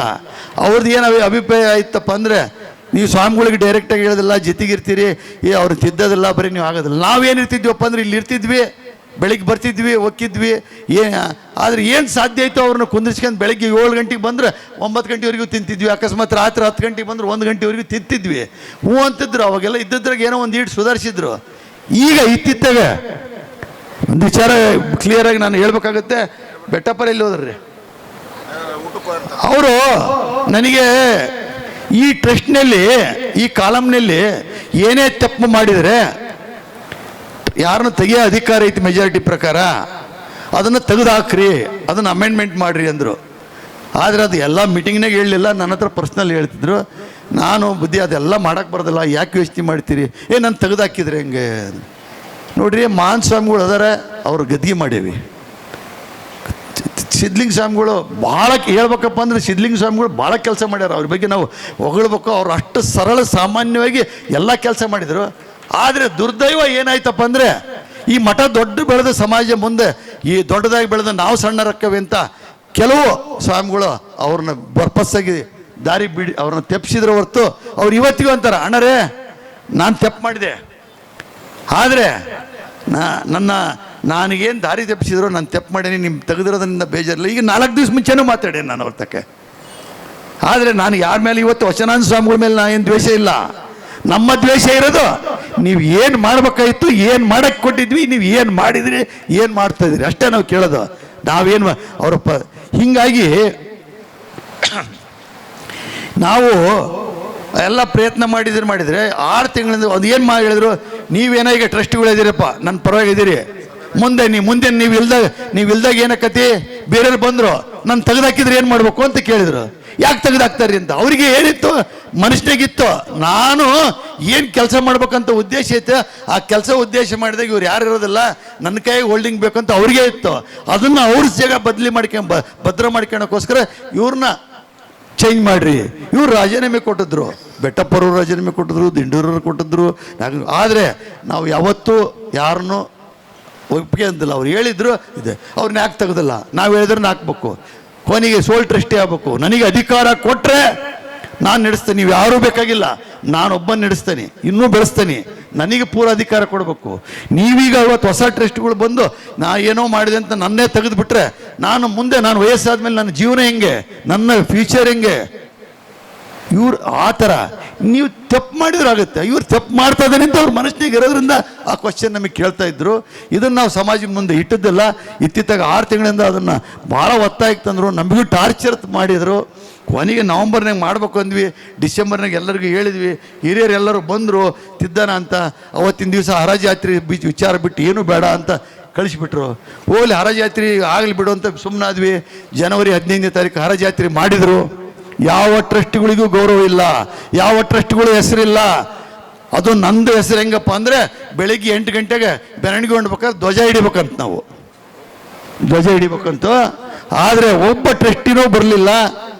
ನಾನು ಅಲ್ಲಿ ಇರಂಗಿದ್ದಲ್ಲ. ಆದರೆ ನಮ್ಮ ಬೀಗರು ಬಂದಿದ್ರು, ಈಗ ಫೋನ್ ಮಾಡಿದ್ರಲ್ಲ, ಅವರು ಫೋನ್ ಮಾಡಿ ನೀವು ಹೆದರಬೇಡ್ರಿ, ಅವರು ಸರಿ ಇಲ್ಲ, ತೆಗೀರಿ, ಏನು ಮಾಡಿರಿ ಅಂತ ಹೇಳಿದ್ರು. ಆದರೆ ನಾವು ಅವರಿಗೆ ಏನು ಯಾವಾಗ ಮಾಡಿದ್ರು, ಇಡೀ ರಾಜ್ಯಾದ್ಯಂತ ಜನ ಕೇಳೋರು ನಮಗೆ, ಏನ್ರಿ ಇದು ಹರ ಜಾತ್ರೆನ ಏನು ವಚನ ಸ್ವಾಮಿ ಜಾತ್ರೆನ, ರಾಜಕಾರಣಿಗಳ ಜಾತ್ರೆನ ಈ ಥರ ಕೇಳಕತ್ತಿದ್ರು. ಅದಕ್ಕೋಸ್ಕರ ನಾವೇನು ಮಾಡಿದ್ವಿ ಅಂದರೆ, ಈಗ ಬೇಡ ಅಂದು ಫೆಬ್ರವರಿ 10ನೇ ತಾರೀಕು ಮೀಟಿಂಗ್ ಕರೆದ್ವಿ. ಮೀಟಿಂಗ್ನಲ್ಲಿ ಏನು ಮಾಡಿದ್ವಿ ಅಂದರೆ ಬರೀ ಟ್ರಸ್ಟ್ಗಳಿಗೆ ಅಷ್ಟೇ ಕರೆದ್ವಿ. ಎಲ್ಲ 30-40 ಜನ ಸೇರಿಸಿ ಸ್ವಾಮಿಗಳಿಗೆ ತಿದ್ದಕ್ಕೆ ಹೋದ್ರೆ ಅದಕ್ಕೆ ಅವ್ರಿಗೆ ಸುಮಾರು ಆಗಬಾರ್ದು ಅಂತ ಹಿಡ್ಕೊಂಡು ಒಳಗಡೆ ಕುತ್ಕೊಂಡು ಮಾತಾಡಬೇಕು. ಅಂದರೆ ಆ ಉದ್ದೇಶ ಅವ್ರಿಗೆ ಏನು ತಿಳಿತೋ, ಏನು ತಪ್ಪು ತಿಳ್ಕೊಂಡ್ರು, ನಾವು ತಿದ್ದಬೇಕು ಅಂತ ಬಂದರೆ ಅವ್ರು ನಾನು ತೆಗಿತಾರ ಅಂತ ತಿಳ್ಕೊಂಡ್ಬಿಟ್ರೆ. ಯಾಕಂದರೆ ಕುಂಬಳಕಾಯಿ ಕಳ್ಳ ಅಂದರೆ ಹೆಗಲ್ ಮುಟ್ಕೊಂಡು ನೋಡ್ತಾನೆ, ನಾನು ತಪ್ಪು ಮಾಡೇನಿ, ನಾನು ತೆಗಿತಾರೆ, ಅದಕ್ಕೆ ಏನಾರು ಮಾಡಬೇಕು ಅಂತ ಉದ್ದೇಶ ಇಟ್ಕೊಂಡು ಅವತ್ತಿನ ದಿವಸ ಯಾರು ಅವ್ರನ್ನ ಸೇರಿಸಿದ್ರು 1 ಹರಜಾತ್ರೆ ಲೆಕ್ಕ ಕೊಡೋಕ್ಕೆ ನಮ್ಮ ಟ್ರಸ್ಟಿನ ಮುಂದೆ ಇಷ್ಟು ಕಲೆಕ್ಷನ್ ಆಗಿತ್ತು ರೀ, ಇಷ್ಟು ಇದಾಯ್ತು ಅಂತ ಲೆಕ್ಕ ಕೊಟ್ಟರೆ ಮುಗಿದೋಕ್ಕತ್ತು. ಆ ಲೆಕ್ಕ ಕೊಡೋಕೆ ಬರಲಿಲ್ಲ, ಸಭೆ ಕರೆದ್ರು. ನಮ್ಮ ಮಠದಲ್ಲಿ ಅವ್ರು ಕರೆಯೋಕ್ಕೆ ಯಾರು, ಅವನು ಒಂದು ವರ್ಷದಕ್ಕೆ ಸುಮ್ಮನೆ ಒಂದು ಕೆಲಸ ಮಾಡೋಕ್ಕೆ ನೇಮಿಸಿರೋದು ಅಷ್ಟೇ, ರೊಕ್ಕ ಹಿಡ್ಕೊಂಡು ಲೆಕ್ಕ ಬರ್ಕೊಳಕ್ಕೆ ನೇಮಿಸಿರೋದು. ಆತನ ಬೋರ್ಡು ಅಲ್ಲಿ ಸಮಾಜ ಹುಟ್ಟಾಗಿದ್ದಾರೆ, ಬೋರ್ಡ್ ಯಾವ ಇಲ್ಲ, ಆತನ ಬೋರ್ಡ್ ದೊಡ್ಡದಾಗಿ ಬೋರ್ಡ್. ಆತಗೆ MLC ಮಾಡಿಸ್ತಾರೆ, ಇವರು MLC ಮಾಡಿಸ್ತಾರೆ. ಡಾಕ್ಟರ್ ವೀರಪ್ಪೂರ್ ಬಸವರಾಜ್ ಇರಲಿ. ಆಮೇಲೆ ನಾವು ತಾರೀಕು 10ನೇ ತಾರೀಕು ನಾವು 3 ಗಂಟೆಗೆ ಮೀಟಿಂಗ್ ಸೇರ್ಬೇಕು ಅಂದರೆ ಎಲ್ಲರೂ ಬಂದರೆ ಅಲ್ಲೇ 1:30 ಗಂಟೆಗೆ ಜನ ಸೇರ್ಸ್ಯಾರ. ಜನ ಅವ್ರಿಗೆ ಏನ್ರಿ ಹರಜಾತ್ರೆ ಏನು ಮಾಡಿದ್ರಿ, ಏನೋ ಅವ್ನು ಹೊಗಳೋದು ಇವ್ನು ಹೊಗಳೋದು, ಏನು ನಮ್ಮ ಮಾನ್ಸ್ವಾಮಿಗಳ್ದು ಏನಾರು ಹೊಗಳಿದ್ರ, ನಮ್ಮ ಧರ್ಮದ ಬಗ್ಗೆ ಏನಾರು ಹೇಳಿದ್ರ, ನಮ್ಮ ಜನಾಂಗದ ಬಗ್ಗೆ ಏನಾರು ಹೇಳಿದ್ರ, ಏನಾರು ಕೇಳಿಬಿಟ್ರೆ ನಾನು ಕಾನೂನು ರೀತಿ ಹೋರಾಡ್ತೇನೆ. OBC ಕಾನೂನು, ನಾನು 5 ಲಕ್ಷ ರೂಪಾಯಿ ಕೊಟ್ಟು ಬೆಂಗಳೂರಿಗೆ ಅಪ್ಲಿಕೇಶನ್ ಹಾಕಿ ಆಕ್ಷನ್, ಇವ್ರದ್ದು ಹೆಸರು ನಮ್ದು ಹೆಸರು, ಅದ್ರಾಗ ಇವ್ರ ಹೆಸರು ಬಂದೈತಿ, ನಾನು ಕಾನೂನು ರೀತಿ ಹೋರಾಡ್ತೀನಿ. ಏನಾರು ಕೇಳಿದ್ರೆ ನಾನು ಕಾನೂನು, ಯಾವ ಕಾನೂನು ಇಲ್ಲ ಏನಿಲ್ಲ, 900 ಪುಟ ಹೋಗಿ ಹಾಕ್ಯವಿ ಅಂತ ಸುಮ್ಮನೆ ಹೇಳ್ತಾರೆ. ಇವ್ರು ಏನಾಗೈತೆ ಅಂದರೆ ಅದು ಏನೋ ಅವ್ರಿಗೆ ಬೇಕಾಗಿಲ್ಲ. ಆದರೆ ಅವತ್ತಿನ ದಿವಸ ಫೆಬ್ರವರಿ 10ನೇ ತಾರೀಕಿನ ದಿವಸ ಯಾರು ಅವ್ರನ್ನ ಕರೆಸಿದ್ರು ಅವ್ರ ಬಾಯಿಗೆ ಬಂದಂಗೆ ಕ್ವಶನ್ ಕೇಳಿದ ತಕ್ಷಣ ಬಾಗಿಲು ಹಾಕ್ಯಂಡು ಕೂತ್ಕೊಂಡ್ರು. ಬಾಗಿಲು ತೆಗಿಲೇ ಇಲ್ಲ, ಮೀಟಿಂಗ್ ಆಗಲೇ ಇಲ್ಲ, ಕುಂತು ಸಾಕಾಗಿ ಹೋದ್ವಿ ಎಲ್ಲ. ಆಮೇಲೆ ಕೊನೆಗೆ 9:09ವರೆಗೆ ನಮ್ಮ ಹಾವೇರಿ ಸಮಾಜದ ಮುಖಂಡರುಗಳು ನಮಗೆ ಹೇಳಿದರು, ನೀವು ಹಂಗೆ ಹೋಗಂಗಿಲ್ಲ, ಬಾಗಿಲು ತೆಗೆದ ಮೇಲೆ ಹೋಗ್ಬೇಕು ಅಂತ ಕುತ್ಕೊಂಡ್ರು. ನಮ್ಗೆ ಎಷ್ಟೇ ಕೆಲಸ ಇದ್ವು, ಆದರೆ ನಮ್ಮ ಸಮಾಜದ ಮುಖಂಡರು ಹೇಳ್ತಾರಂತ ನಾವು ಕುತ್ಕೊಂಡ್ವಿ.